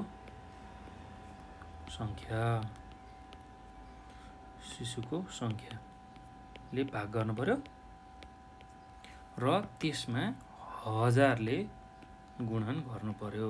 त्यो गर्यो भने शिशु मृत्यु दरको चाहिँ मापन गर्न सकिन्छ। ल यो चाहिँ सूत्र हो है त, एकदम सहज छ, केही गाह्रो छैन। ल अब यो पछि भाइ बहिनीहरू हामी अर्को प्रश्नमा पनि जाउँ, अर्को प्रश्नलाई हेरौँ। ल अब अर्को प्रश्नमा के सोधेको छ भन्दाखेरि जनसाङ्ख्यिक मापन भनेको के हो, यसको आवश्यकताबारे चर्चा गर्नुहोस् भनेको छ। ल एकदम सहज छ यो पनि। अब हामीले के कुरा बुझ्नुपर्छ भने जनसाङ्ख्यिक विश्लेषणका लागि विभिन्न सूचकहरूको विश्लेषण गरिन्छ। जस्तै जनसाङ्ख्यिक विश्लेषणबाट अब जनसाङ्ख्यिक घटनाको सङ्ख्यात्मक तथ्याङ्कको जानकारी हामीलाई प्राप्त हुन्छ। त्यस्तै गणितीय सूत्रद्वारा जनसङ्ख्या सम्बन्धी जुन तथ्याङ्कलाई विश्लेषण गरेर विभिन्न जनसाङ्ख्यिकी दरहरू पत्ता लगाउने कार्यलाई जनसाङ्ख्यिक मापन भनेर भनिन्छ। जनसाङ्ख्यिक मापनका लागि हामीलाई कोरा जन्मदर, त्यस्तै कोरा मृत्यु दर, कोरा प्रजनन दर, शिशु मृत्यु दर, आप्रवासन दर, कुल बसाइसराई दर हो, यस्ता खालका कुराहरू आवश्यक पर्दछ र यसबाट नै जन्म मृत्यु बसाइसराई जनसङ्ख्या वृद्धिको वास्तविक पहिचान हुन्छ। त्यस्तै कोरा जन्मदर, सामान्य प्रजनन दर, उमेर विशिष्ट प्रजनन दर र कुल प्रजनन दर चाहिँ प्रजननको मापन हो। त्यस्तै मृत्यु दरमा कोरा मृत्यु दर, उमेर विशिष्ट मृत्यु दर, शिशु मृत्यु दर र मातृ मृत्यु अनुपात चाहिँ मृत्युका मापन हो। त्यो कुरा हामीले बुझ्नुपर्छ। आन्तरिक बसाइसराई दर, बाह्य बसाइसराई दर, कुल बसाइसराई दर र खुद बसाइसराई दर बसाइसराईका मापन हुन्, यो पनि हामीले बुझ्नुपर्छ है त। यसबाहेक जनसङ्ख्याको जुन प्राकृतिक वृद्धि दर, जनसङ्ख्या वृद्धि दर, त्यस्तै जनसङ्ख्या दोब्बर हुन लाग्ने समय, आश्रित अनुपात र लैङ्गिक अनुपात पनि जनसाङ्ख्यिकीको मापन हुन्। अब यसको आवश्यकता किन पर्छ भन्दाखेरि कुनै पनि स्थानको जनसङ्ख्या सम्बन्धी जुन जन्म मृत्यु बसाइसराई र अन्य जानकारी प्राप्त गर्नको लागि जनसाङ्ख्यिक मापन गर्न आवश्यक पर्दछ। यसबाट के हुन्छ भन्दा देशको विकासको जुन अवस्था कस्तो छ त्यसलाई पहिल्याउन, त्यसलाई छुट्याउन र योजना बनाउन सहज हुन्छ। कहाँनिर चाहिँ विकास भइरहेको छ, कहाँनिर चाहिँ विकास कम भएको छ, त्यो हेरेर नै हामीले विकासलाई अगाडि बढाउन सक्छौँ है त। यस्तै जनसङ्ख्या नियन्त्रण तथा व्यवस्थापन गर्न र आधारभूत आवश्यकता पुरा गर्न पनि सहज हुन्छ। यस्तै कुनै ठाउँको जनसङ्ख्यामा आउने तथा आउन सक्ने परिवर्तनलाई पहिल्याउन पनि यो आवश्यक पर्दछ भनेर तपाईँहरूले लेख्न सक्नुहुन्छ है त। एकदम सहज छ, केही गाह्रो छैन। जनसाङ्ख्यिक मापन भनेको के हो भनेर सोधेको छ। ल पहिला अब यसको उत्तरमा जनसाङ्ख्यिक मापन भन्ने बित्तिकै हामीले गणितीय सूत्रद्वारा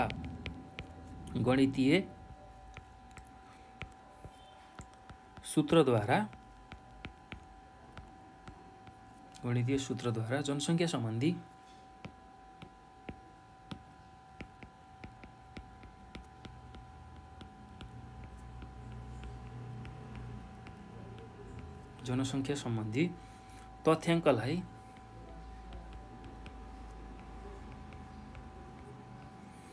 विश्लेषण गरी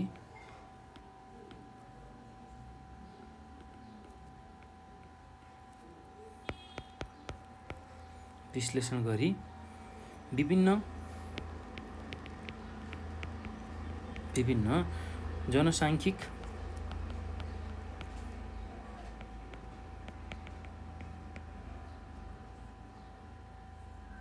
दरहरू पत्ता लगाउने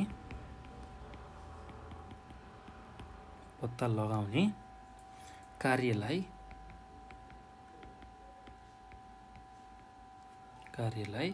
जनसाङ्ख्यिक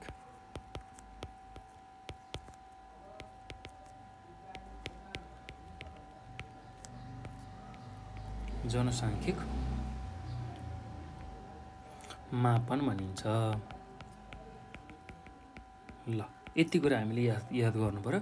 अब यसमा विभिन्न खालको मापन छ, जस्तै कोरा जन्म दर, कोरा मृत्यु दर, कोरा जन्म दर,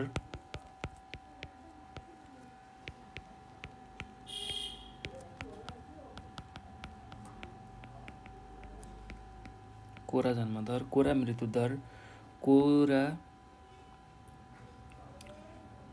जन्म दर, कोरा मृत्यु दर, त्यस्तै कुल प्रजनन दर,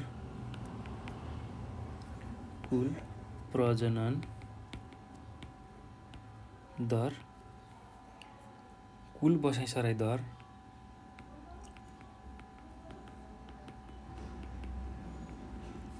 हो, यो कुराहरू मापन गरिन्छ है त। अब यसमा पनि अब जस्तै कि जन्मको मापन अथवा प्रजननको मापन गर्नु पर्यो भने प्रजननको मापनमा के पर्छ भन्दाखेरि कोरा जन्म दर,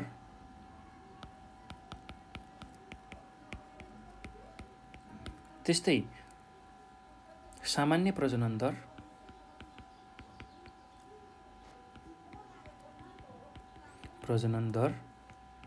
त्यस्तै उमेर विशिष्ट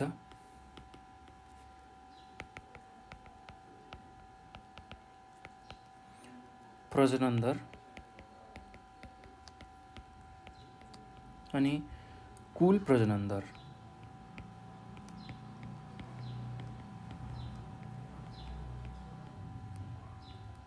ल यो कुराहरू चाहिँ हामीले बुझ्नु पर्यो है त। अब त्यस्तै प्रजननको मापनमा यसरी लेखिन्छ। अर्को मृत्युको मापन, जुन मृत्युको मापनमा केले मृत्युको मापन गर्न सकिन्छ भन्दाखेरि कोरा मृत्यु दर,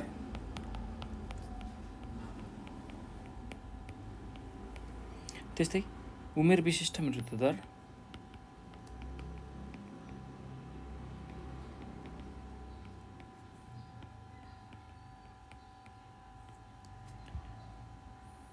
त्यस्तै शिशु मृत्यु दर,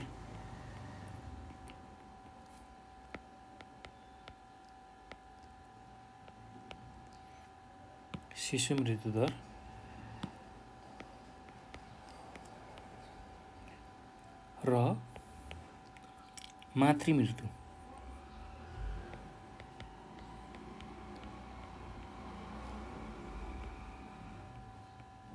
ल यी कुराहरू चाहिँ मृत्युको मापन अन्तर्गत पर्छन्।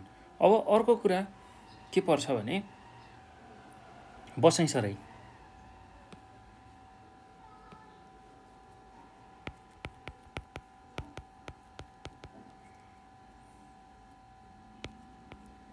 ल बसाइसराईको मापनमा केले मापन गरिन्छ भन्दाखेरि आन्तरिक बसाइसराई दर,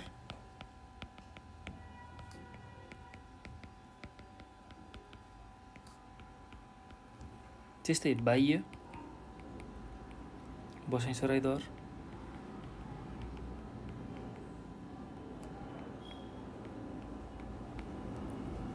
कुल बसाइसराई दर,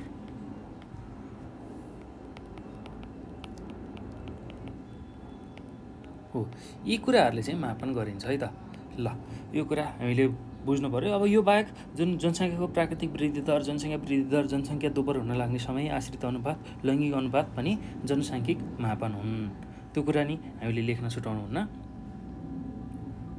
र अब यो पछि किन आवश्यक छ भनेर हामीलाई सोधेको छ, जनसाङ्ख्यिकी मापनको आवश्यकता भनेर हामीले लेख्नुपर्छ। अब आवश्यकता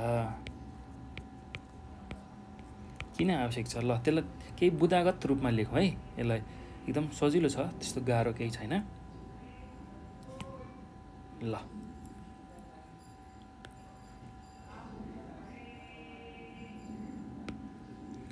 केही बुदाहरू लेखौँ। पहिलो बुदा किन आवश्यक छ भन्दाखेरि कुनै पनि स्थानको जनसङ्ख्या सम्बन्धी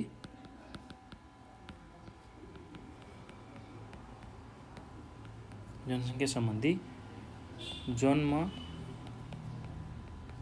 मृत्यु, बसाइसराई र अन्य जानकारी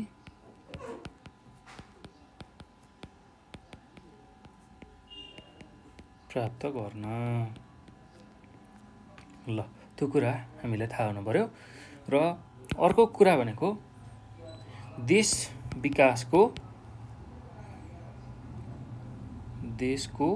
विकासको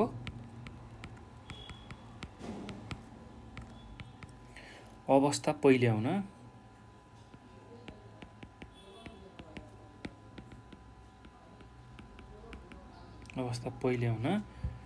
र योजना बनाउन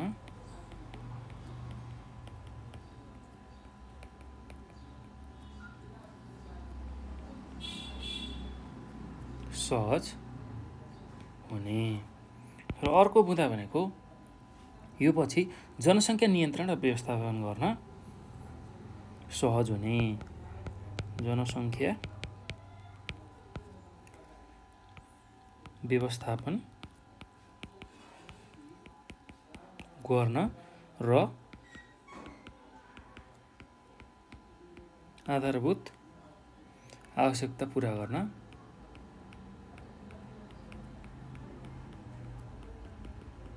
गर्न सहज हुने।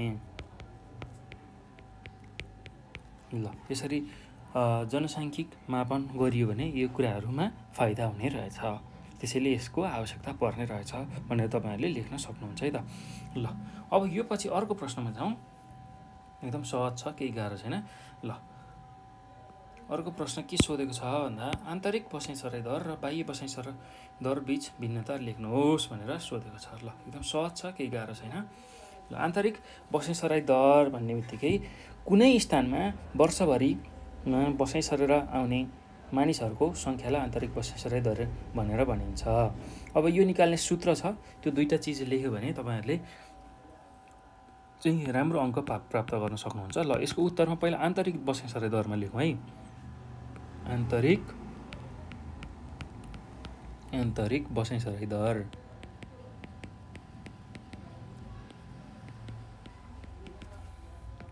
ल यसमा के लेख्नुहोस् भने यसको पहिला परिभाषा लेखौँ।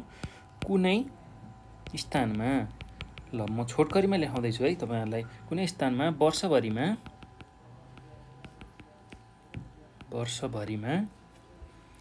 बसाइँ सरेर आउने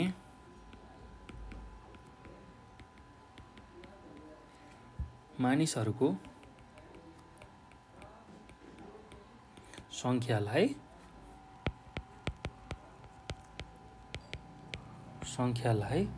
आन्तरिक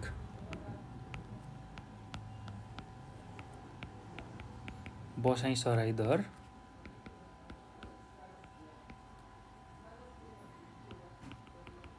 भनिन्छ। ल त्यो कुरा हामीले बुझ्नु पर्यो। अब आन्तरिक बसाइँ सरको गणना गर्दा कुनै क्षेत्रभित्र वर्षभरिमा बसाइँ सरेर आउने मानिसहरूको सङ्ख्यालाई त्यस ठाउँको सोही वर्षको मध्यतिरको कुल जनसङ्ख्याले भाग गर्दा आएको सङ्ख्यालाई 1000 ले गुणन गरिन्छ। ल यो कुरा पनि हामीले याद गर्नुपर्छ है त। अब यसको सूत्र, यसको सूत्र आन्तरिक बसाइँ सराई दर निकाल्ने सूत्रमा के छ भन्दाखेरि आन्तरिक बसाइँ सराई दर, ल यो निकाल्ने सूत्र भनेको खास ठाउँको निश्चित वर्षमा सरेर आउने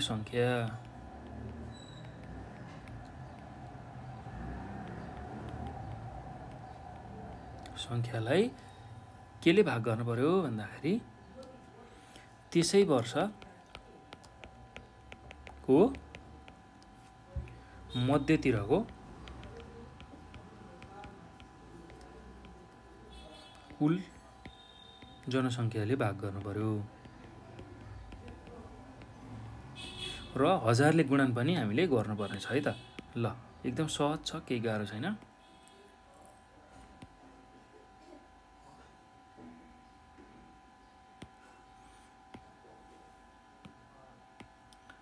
ल यसरी 1000 ले गुणन गऱ्यो भने अब आन्तरिक बसाइँ सराई दरको सूत्र निक्लिन्छ है त।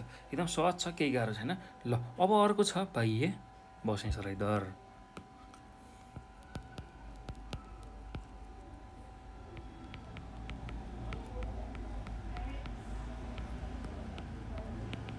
ल अब यसको पनि पहिला परिभाषा लेखौँ। बाह्य बसाइँ सराई दर भनेको कुनै खास स्थानबाट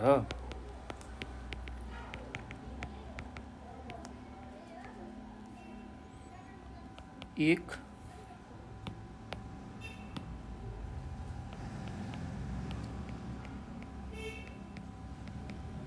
वर्षको अवधिमा बसाइँ सरेर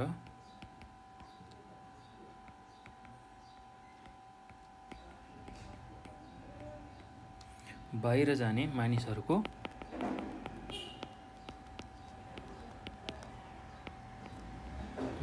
सङ्ख्यालाई बाह्य बसाइँ सराई दर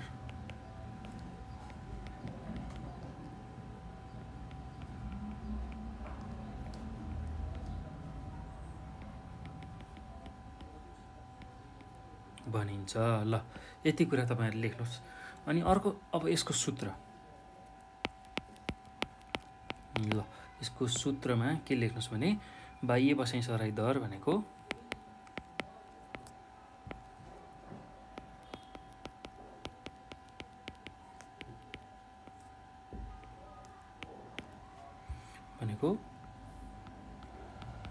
खास ठाउँको निश्चित वर्षमा ठाउँ छोडेर बाहिर जानेहरूको सङ्ख्या।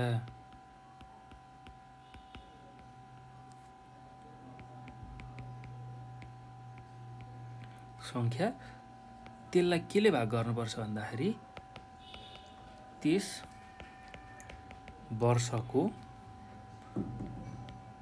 मध्यतिरको कुल जनसङ्ख्याले भाग गर्नु पर्यो र त्यसलाई पनि 1000ले गुणन गर्नु पर्यो। ल यतिको मुख्य कुरा तपाईहरुलाई मैले यहाँ लेखाएँ र यसलाई अब भाषामा मिलाएर अझै बढाउन सक्नुहुन्छ। जस्तै कि अब बाह्य बसाइ सराई दरमै अझै केही कुरा थप्नु पर्छ सक्नुहुन्छ भने बाह्य बसाइ सराई दरको गणना गर्दा कुनै स्थानबाट एक वर्षभरिको अवधिमा बसाइ सरेर बाहिर जाने मानिसहरूको सङ्ख्यालाई सोही स्थानको सोही वर्षको मध्यतिरको कुल जनसङ्ख्याले भाग गर्दा आएको सङ्ख्यालाई 1000ले गुणन गरी निकाल्नुपर्छ पनि भनेर लेख्न सक्नुहुन्छ। यही सूत्रलाई नै मिलाएर एउटा भाषाको रूपमा पनि लेख्न सक्नुहुन्छ है त। ल एकदम सजिलो छ, केही गाह्रो छैन। ल अब अर्को प्रश्नमा जाउँ हामी। गर्भनिरोधको प्राकृतिक उपाय र कृत्रिम उपायबारे लेख्नुहोस् भनेर अर्को प्रश्न सोधेको छ है त। ल यो पनि सहज नै छ, केही गाह्रो छैन।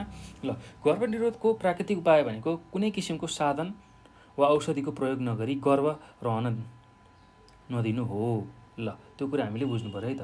गर्भनिरोधको प्राकृतिक उपाय भन्ने बित्तिकै कुनै किसिमको साधन वा औषधिको प्रयोग नगरी गर्भ रहन नदिनु हो। यसमा मासिक चक्रको अवधिमा चिन्ह वा लक्षणबाट सुरक्षित र असुरक्षित अवस्था छुट्याई गर्भवती हुने सम्भावना नरहेका बेलामा मात्र यौन सम्पर्क गरिन्छ। महिलाको डिम्ब निष्कासनको समय गणना गरेर असुरक्षित अवस्थामा यौन सम्पर्कबाट सुरक्षित भई गर्भधारण रोक्ने विधिलाई परिवार नियोजनको प्राकृतिक विधि भनेर भनिन्छ। त्यो कुरा हामीले बुझ्नुपर्छ है त। त्यस्तै गर्भनिरोधका प्राकृतिक विधिमा बाह्य स्खलन, छन्द विधि, योनिस्राव परीक्षण विधि र स्तनपान विधि जस्ता विधिहरू पर्छन् है त, उपायहरू पर्छन्। त्यस्तै गर्भनिरोधका कुनै साधन अपनाएर महिलाको डिम्ब वा पुरुषको शुक्रकीटको मिलन हुन नदिनलाई गर्भनिरोधको कृत्रिम उपाय भनिन्छ। यस्तो विविध जुन कार्य छ, गर्भनिरोध गर्ने जुन कृत्रिम उपाय छ, त्यसमा चाहिँ कृत्रिम साधन अथवा उपकरणहरूको प्रयोग गर्छौँ। जस्तै कि कन्डम भयो, पिल्स, त्यसै गरी फिचकी, आइसियुडी, डिपो-प्रोभेरा सुई, नरप्लान्ट, फेमिडोम र गर्भनिरोधका आकस्मिक साधनहरूको प्रयोगहरू गरिन्छ। ल त्यो कुरा हामीले बुझ्नुपर्छ है त। त्यस्तै भ्यासेक्टोमी, मिनिल्याब, ल्याप्रोस्कोपी चाहिँ गर्भनिरोधका स्थायी उपायहरू हुन्। ल अस्थायी र स्थायी हुन्छ। ल त्यही कुरालाई हामीले लेखौँ है त। थोरै एकदम सहज छ, म सहज रूपमा तपाईँहरूलाई यसको मुख्य बुँदाहरू लेखिदिन्छु। एकदम सहज छ। गर्भनिरोधका प्राकृतिक उपाय। ल गर्भनिरोधका प्राकृतिक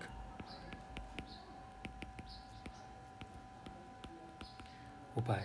ल यसमा के लेख्न सकिन्छ भने गर्भनिरोधको प्राकृतिक उपायमा पहिलो भनेको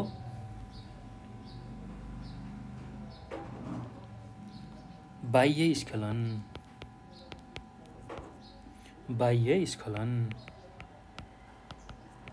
त्यस्तै दोस्रो भनेको छन्द विधि।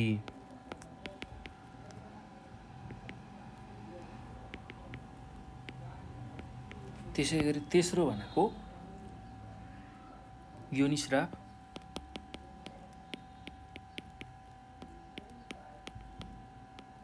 परीक्षण, योनिस्राव परीक्षण र अर्को स्तनपानको विधि।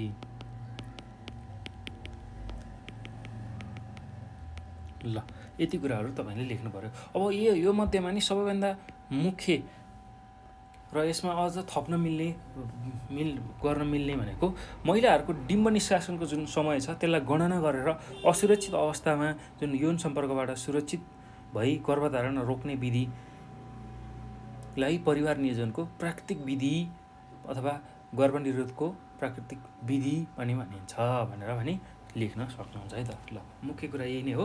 र अब गर्भनिरोधको कृत्रिम उपायहरू, ल त्यसको बारेमा पनि चर्चा गरौँ है त। गर्भनिरोधका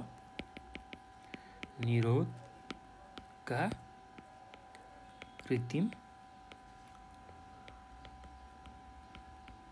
उपायहरू। ल गर्भनिरोधको कृत्रिम उपायहरूमा पहिलो उपाय के हुन सक्छ भन्दाखेरि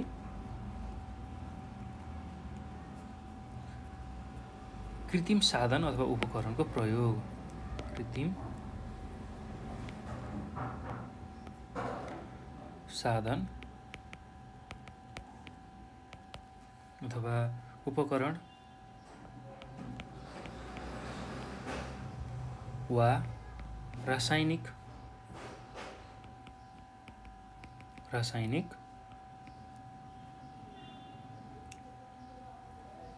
पदार्थको प्रयोग।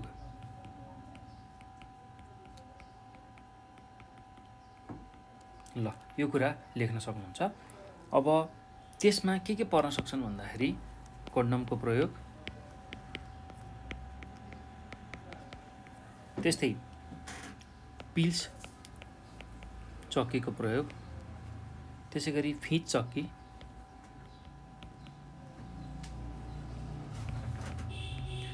चक्की, त्यस्तै अर्को भनेको IUCD,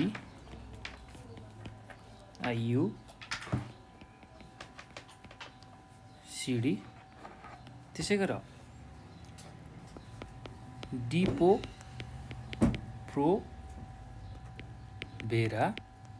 सुई, त्यस्तै गरी नरप्लान्ट, त्यसै गरेर फेमिडोम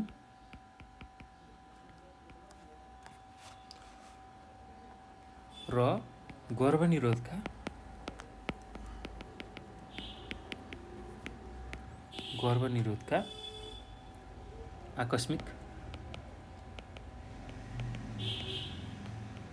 आकस्मिक साधनको प्रयोग।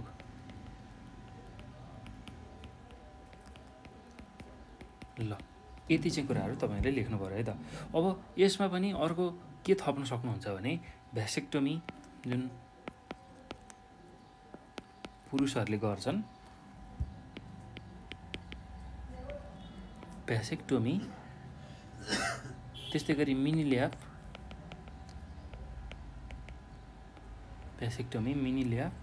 ल्याप्रोस्कोपी,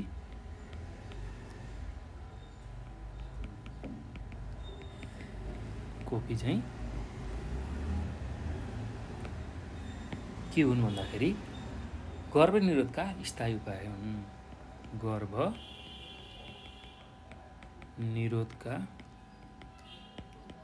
स्थायी उपाय हुन्। ल यति कुराहरू तपाईँले लेख्न सक्नुहुन्छ। एकदम सहज छ, केही पनि गाह्रो छैन। ल अब यो पछि हामी अर्को प्रश्नमा जाउँ। अर्को प्रश्नमा के छ भन्दाखेरि सक्रिय र निष्क्रिय जनसङ्ख्या अनुपातले के कुराहरू दर्शाउँछ? देशमा केटाकेटीको जनसङ्ख्या धेरै भएमा हुने कुनै 3वटा समस्याहरू छोटकरीमा वर्णन गर्नुहोस् भनेको छ। ल यसको पनि उत्तर एकदम सहज छ।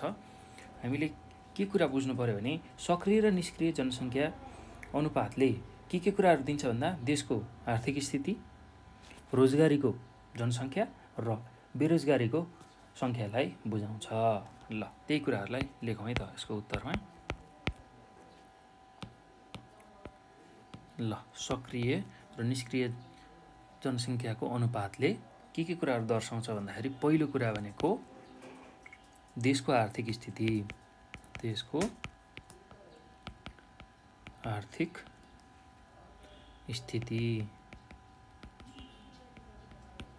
त्यसै गरी दोस्रो भनेको रोजगारीको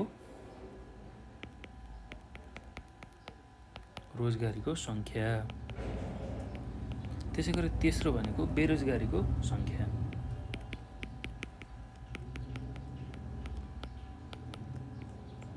ल यति कुराहरू हुने रहेछ। अब अर्को कुरा के कुरा बुझ्नु पर्यो भने अब केटाकेटी जुन छन् त्यो भनेका निष्क्रिय जनसङ्ख्या हुन्। अब देशमा त्यस्तो निष्क्रिय खालको जनसङ्ख्या केटाकेटीको सङ्ख्या धेरै भयो भने के समस्याहरू देखा पर्छन् भनेर सोधेको छ। ल त्यो हुँदाखेरि कस्तो खालको समस्या देखा पर्छ त्यसलाई पनि लेखौँ है त। ल समस्याहरू कुनै 3वटा समस्या भनेको छ। ल पहिलो समस्या के देखिन सक्छ भन्दाखेरि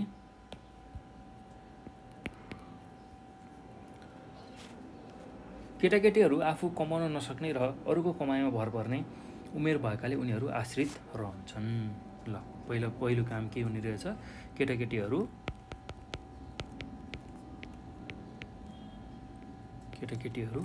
आश्रित भई बाँच्नुपर्ने रहेछ। ल यस्तो खालको समस्याहरू देखा पर्ने रहेछ। अब त्यो हुनु भनेको के हो भन्दाखेरि सक्रिय भन्दा आश्रित जनसङ्ख्याको वृद्धि। त्यो समस्या मुख्य समस्या भनेको सक्रिय भन्दा आश्रित जनसङ्ख्याको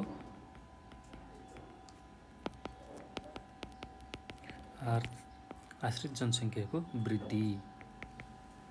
ल पहिलो समस्या यस्तो देखिने रहेछ। अब दोस्रो समस्या के देखिन्छ त भन्दाखेरि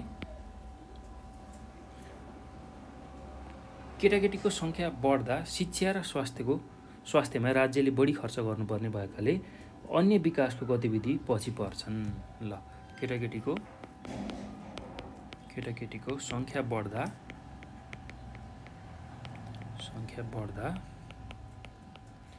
शिक्षा र स्वास्थ्यमा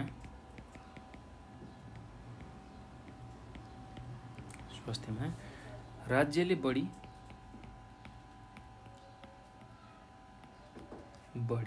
खर्च गर्नुपर्ने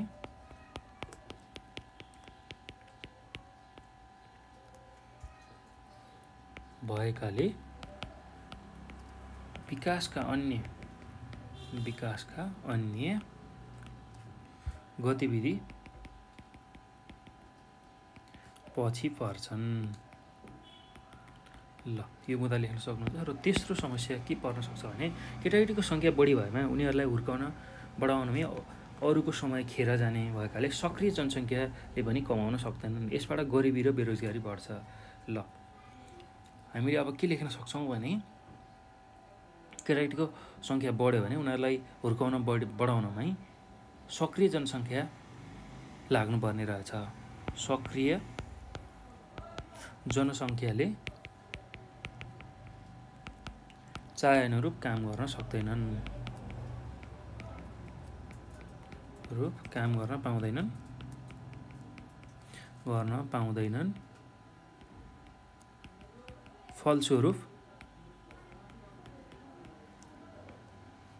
फलस्वरूप गरिबी र बेरोजगारी बढ्छ।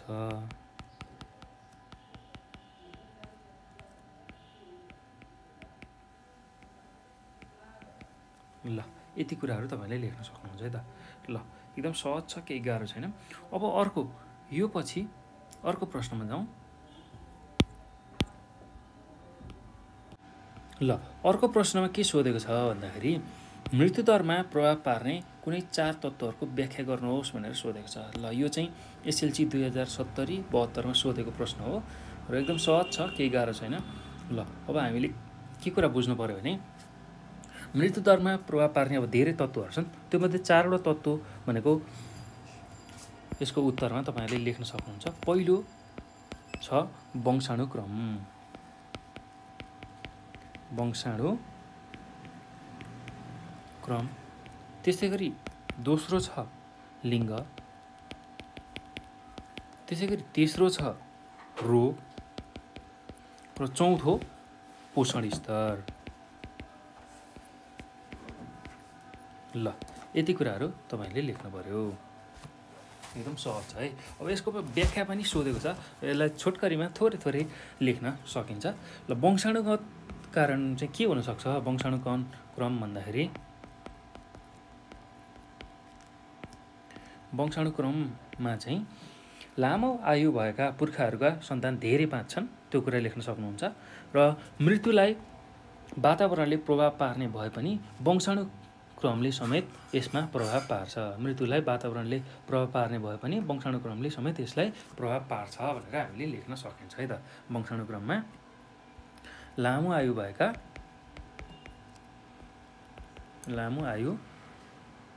भएका पुर्खाका सन्तान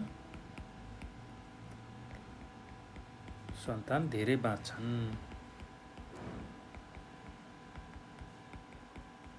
ल यति कुरा तपाईँले लेख्न सक्नुहुन्छ।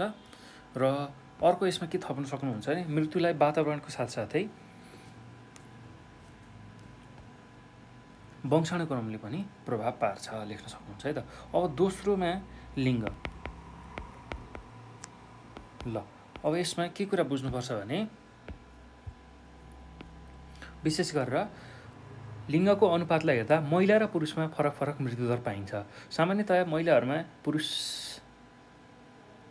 भन्दा बढी रोगसँग लड्ने क्षमता हुन्छ र उनीहरू सामान्य रोगबाट पनि कम प्रभावित हुन्छन्। ल लिङ्गमा चाहिँ महिला र पुरुष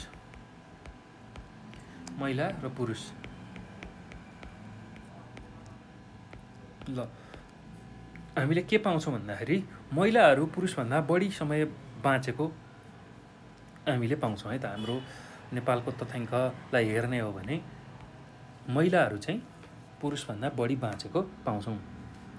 महिलाहरूको लामो आयु भएको पाउँछौँ र छोटो आयु र लामो आयु किन भयो भन्दाखेरि उनीहरूसँग रोगसँग लड्ने क्षमता बढी हुन्छ। रोग विरुद्ध लड्ने क्षमता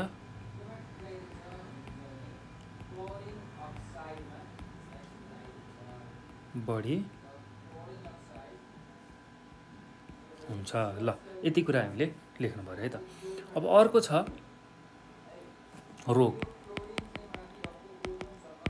ल रोगमा के कुरा बुझ्नु पर्यो भने रोगहरूसँग मानिसको सधैँ सङ्घर्ष भइरहेको छ। अब दिनदिनै पुराना रोगहरू निदान हुँदै गयो भने नयाँ रोगहरू थपिँदै गएको छ। विभिन्न प्रकारका सरुवा रोग, वंशाणुगत रोग र प्राणघातक रोगका कारण मान्छेको मृत्यु भएको छ। भन्नुको मतलब अब विभिन्न प्रकारका सरुवा रोग,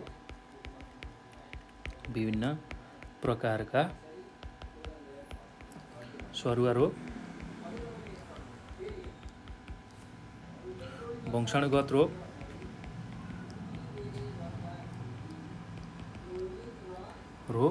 तथा प्राणघातक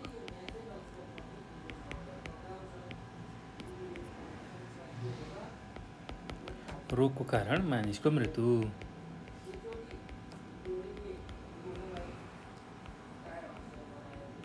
ल त्यो कुरा हामीले थाहा पाउनु पर्यो है त। अब अर्को छ पोषणको स्तर।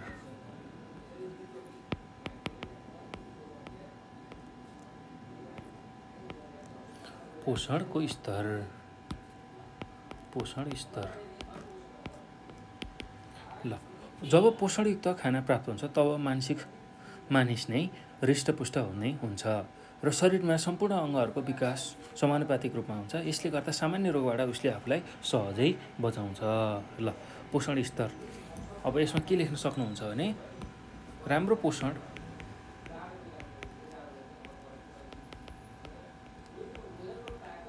पोषणले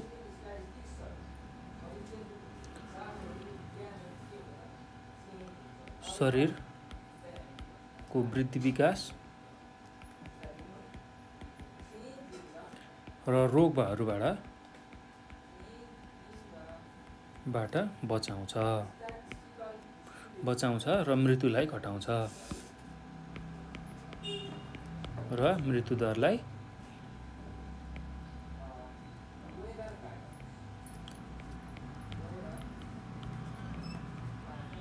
घटाउँछ। ल यही कुराहरू तपाईँले लेख्नुपर्छ। ल एकदम सहज छ, केही गाह्रो छैन। ल अब अर्को प्रश्नमा जाउँ। अर्को प्रश्न के छ भने बसाइसराईले गन्तव्य स्थानको वातावरणीय पक्षमा कसरी प्रभाव पार्दछ, कुनै 4वटा प्रभावहरू उल्लेख गर्नुहोस् भनेर सोधेको छ। ल बसाइसराईबाट गन्तव्य स्थानको वातावरणीय पक्षमा पर्ने 4 असरहरू निम्नलिखित छन् भनेर तपाईँले लेख्न सक्नुहुन्छ है त। ल यसको उत्तरमा बसाइसराईले गन्तव्यको स्थानको वातावरणीय पक्षमा कसरी प्रभाव पार्दछ भनेर सोधेको छ। त्यसको उत्तरमा गन्तव्य स्थानमा ल पहिलो छ गन्तव्य स्थानमा बढ्दो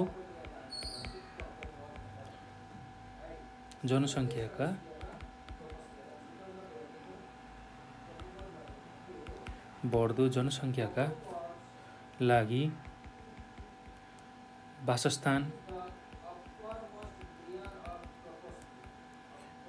र खाद्यान्न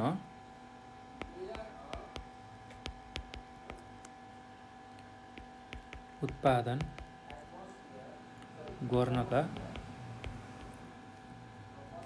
लागि वन क्षेत्रको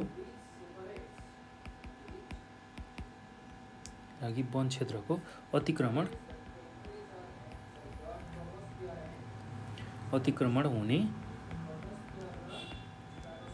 तथा वन विनाश हुने गर्छ।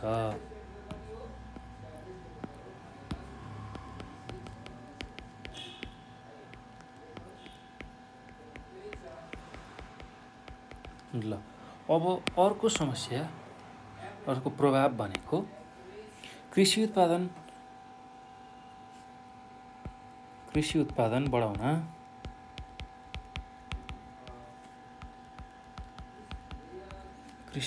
बढाउन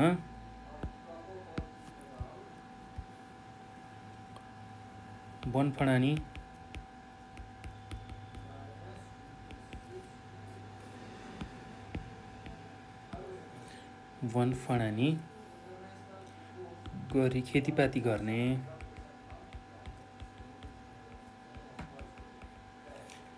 भिरालो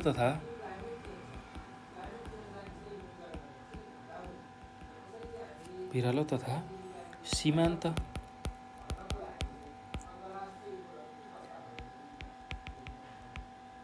भूमिमा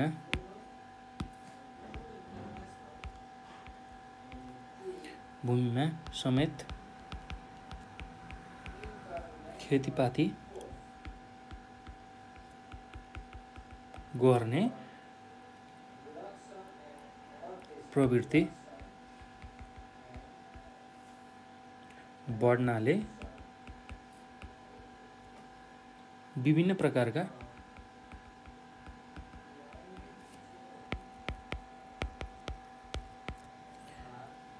प्राकृतिक प्रकोपहरू बढ्छन्।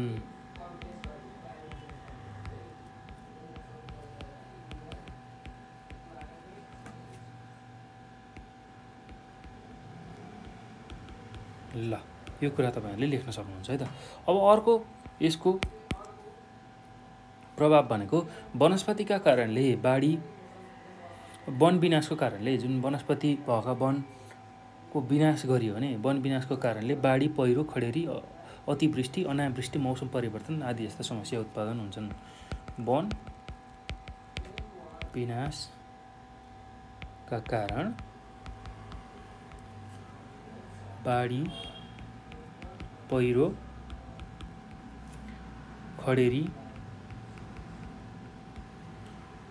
अतिवृष्टि,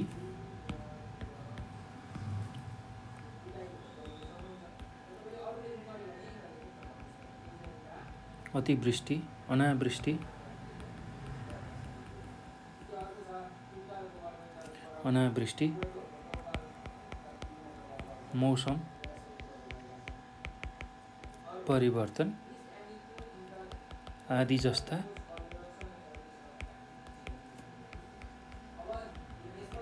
समस्याहरू उत्पन्न हुन्छन्। ल त्यस्तै अर्को यसको समस्या भनेको प्राकृतिक स्रोतहरूको अति प्रयोग हुन जानाले वातावरणीय सन्तुलन बिग्रिन्छ। जुन प्राकृतिक स्रोतहरूको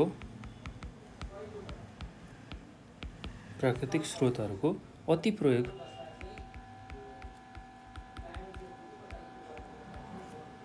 हुनाले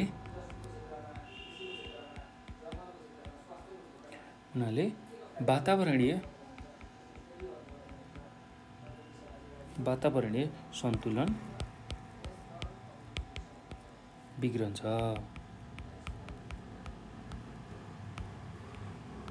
ल त्यो कुरा हामीले लेख्नु पर्यो है त। ल अब अर्को प्रश्नमा जाउँ।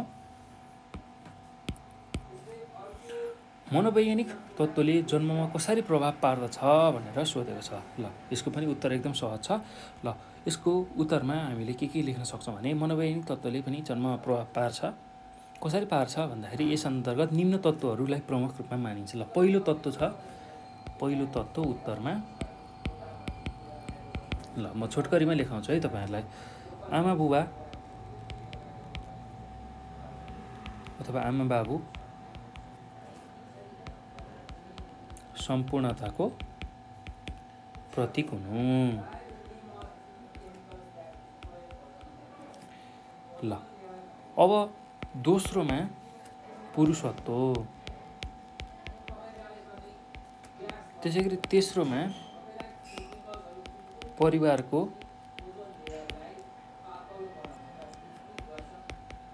नाम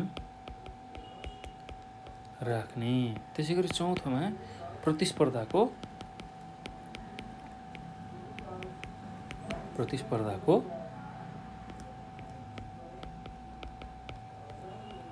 भावना। ल यति कुराहरू चाहिँ तपाईँहरूले लेख्नु पर्यो, प्रतिस्पर्धाको भावना। ल अब यसमा व्याख्या गर्नुपर्ने हुन्छ। तपाईँहरूले मैले यहाँ मुख्य बुँदा लेखिदिएँ, अब यसको व्याख्या सुन्नु होला, म भनिदिन्छु र त्यही अनुसार तपाईँहरूले सम्झिएर लेख्नु होला है त परीक्षामा। ल अब मनोवैज्ञानिक तत्त्वले जन्ममा कसरी प्रभाव पार्छ भन्यो भने तपाईँहरूले उत्तरमा यो 4वटा मुद्दाहरू लेख्नु होला। आमा बुबा सम्पूर्णताको प्रतीक हुनु, पुरुषत्व, परिवारको नाम राख्ने, प्रतिस्पर्धाको भावना। ल अब पहिलोमा जाउँ त, आमा बुबा सम्पूर्णताको प्रतीक हुनु। यसमा कसरी चाहिँ मनोवैज्ञानिक तत्त्व लागु हुन्छ र त्यसले जन्ममा कसरी प्रभाव पार्छ त्यसलाई बुझौँ है त। अब के कुरा बुझ्नुपर्ने हुन्छ भने तपाईँहरूले विवाहपछि जति सक्दो छिटो बच्चा जन्माएर आमा बाबु बन्नुलाई नै हाम्रो समाजमा गर्वका साथ लिने गर्दछन् र सम्पूर्ण जिम्मेवारी पुरा भएको महसुस गर्दछन्। तर बिहे गरेको केही वर्षसम्म पनि कुनै सन्तान जन्मिएन भने घर परिवार, छरछिमेक तथा आफन्त आदिले अनेक शङ्का गर्न थाल्छन्। यही डरले पनि जति छिटो बच्चा जन्माउन सक्नु अथवा सक्यो आमा बुवा र दम्पति उति नै आफ्नो कर्तव्य र जिम्मेवारी पुरा भएको ठान्छन्। ल त्यो कुरा हामीले लेख्नुपर्ने हुन्छ, त्यही कुरा तपाईँहरूले लेख्नु होला है त। अब अर्को छ पुरुषत्व। यसले चाहिँ कसरी अब जन्ममा प्रभाव पार्छ त, यो मनोवैज्ञानिक तत्त्वले कसरी जन्ममा प्रभाव पार्छ त्यसलाई बुझौँ। पुरुषत्वमा तपाईँहरूले के लेख्न सक्नुहुन्छ भने धेरैजसो मानिस बच्चा जन्माउनु नै आफ्नो पुरुषत्वको सफल प्रमाण ठान्दछन्। निसन्तान भएमा समाजले घृणा गर्छ, अनेक उपनाम दिन्छ, इज्जत सम्मान पाइँदैन, सबैले कुरा काट्छन्। त्यस्ता दम्पति वा परिवारले अपमान सहेर बस्नुपर्ने र अपहेलित हुनुपर्ने हुन्छ। यही मनोविज्ञानले पनि जन्ममा प्रभाव पार्छ है त। ल अब अर्को छ परिवारको नाम राख्ने। र यसमा कसरी चाहिँ मनोवैज्ञानिक रूपमा जन्ममा प्रभाव पार्न यसले सहयोग गर्छ भन्दाखेरि परिवारमा छोरा छैन भने त्यो परिवारको अस्तित्वमाथि प्रश्न उठ्न थाल्छ। छोरा बिनाको परिवार महत्त्वहीन, औचित्यहीन भएको ठानिन्छ। परिवारको नाम राख्न र अस्तित्वलाई निरन्तरता दिन, वंश धान्ने को लागि छोरा जन्माउनुपर्छ भन्ने जुन धारणा छ त्यो व्याप्त हुन्छ। छोरा नभएसम्म जतिजना छोरी भए पनि छोराको आशामा धेरै बच्चा जन्माउने र परिवारको आकार पनि ठुलो हुने हुन्छ। ल त्यो कुरा चाहिँ हामीले लेख्नु पर्यो है त। अब अर्को छ मनोवैज्ञानिक तत्त्वले जन्ममा प्रभाव पार्ने अर्को तत्त्व भनेको प्रतिस्पर्धाको भावना। ल यसले कसरी प्रभाव पार्छ हेरौँ है त। अझै पनि हाम्रो समाजमा एक छोरा त के छोरा, एउटा आँखा त के आँखा भन्ने जस्तो चलन छ र छोरा धेरै जन्माउने तथा अरू छोराहरूभन्दा बढी छोरा आफूले जन्माउने होडबाजीमा धेरै सन्तान जन्माउने, त्यस्तै कसैले भनेका कुरालाई रिस र इगोको रूपमा लिएर तेह्रभन्दा बढी सन्तान जन्माएर देखाउँछु तँलाई भन्ने सोचले पनि प्रचलनमा ठुलो प्रभाव पारिरहेको हामी पाउँछौँ है त। ल त्यही कुरा तपाईँहरूले लेख्नु होला। ल भाइ बहिनीहरू, अब हामीले आज चाहिँ यो भिडियोमा विशेष गरेर एकाइ 2मा रहेको जनसङ्ख्या परिवर्तन र व्यवस्थापनको जुन 4 मार्क्समा सोध्ने, 4 अङ्कमा सोध्ने एसई, एसएलसी र त्यहाँ सोध्न सक्ने सम्भावित प्रश्नहरूको उत्तरहरूको बारेमा यो भिडियोमा छलफल गऱ्यौँ र तपाईँहरूले योभन्दा पछाडिको भिडियोमा चाहिँ लामो उत्तर एकदम 7 मार्क्समा 7 अङ्कमा तपाईँहरूलाई एसईमा सोध्न सक्ने त्यो उत्तरहरूको भिडियो हामी लिएर आउँछौँ, त्यसलाई पनि हेर्नु होला र यो भिडियो हेरिसकेपछि आफ्नो साथीहरूलाई पनि यसको बारेमा जानकारी दिनुहोला, यसलाई साथीहरूमाझ पुर्याउनु होला र नेपाल अनलाइन स्कुलको युट्युब च्यानललाई पनि तपाईँहरूले सब्सक्राइब गर्न सक्नुहुन्छ र त्यहाँ हामीले नयाँ नयाँ भिडियो तपाईँहरूकै लागि लिएर आइरहेछौँ, एसईको लागि, एसईभन्दा पछाडिका कोर्सहरूको लागि पनि। र विशेष गरेर यो भिडियो हेरिसकेपछि तपाईँहरूले धेरै कुराहरू बुझ्नुहुन्छ र केही कुराहरू बुझ्न गाह्रो लाग्यो, अप्ठ्यारो लाग्यो भने हामीलाई सम्पर्क गर्न सक्नुहुन्छ 9849595895 यो नम्बरमा कल गरेर हामीलाई आफ्नो जिज्ञासा समस्याहरू राख्न सक्नुहुन्छ। त्यसै गरी यही नम्बरमा भाइबर, व्हाट्सएपमा पनि हामीसँग जोडिएर आफ्नो जिज्ञासा समस्याहरू राख्न सक्नुहुन्छ है त। त्यस्तै नेपाल अनलाइन स्कुलको फेसबुक पेज, ट्विटर आदिमा पनि हामीसँग जोडिएर धेरै कुराहरू तपाईँहरूले सिक्न सक्नुहुन्छ र अरूलाई पनि सिकाउन सक्नुहुन्छ है त। ल भाइ बहिनीहरू, अब हामी योभन्दा पछाडिको भिडियोमा यही एकाइ 2कै जनसङ्ख्याकी, त्यसै गरी जनसङ्ख्या व्यवस्थापन र परिवर्तनको लामो उत्तरहरू लिएर आउँछौँ, त्यसलाई पनि हेर्न नभुल्नु होला है त। ल अब यो भिडियो हेर्नुभएकोमा चाहिँ यहाँहरूलाई धेरै धेरै धन्यवाद।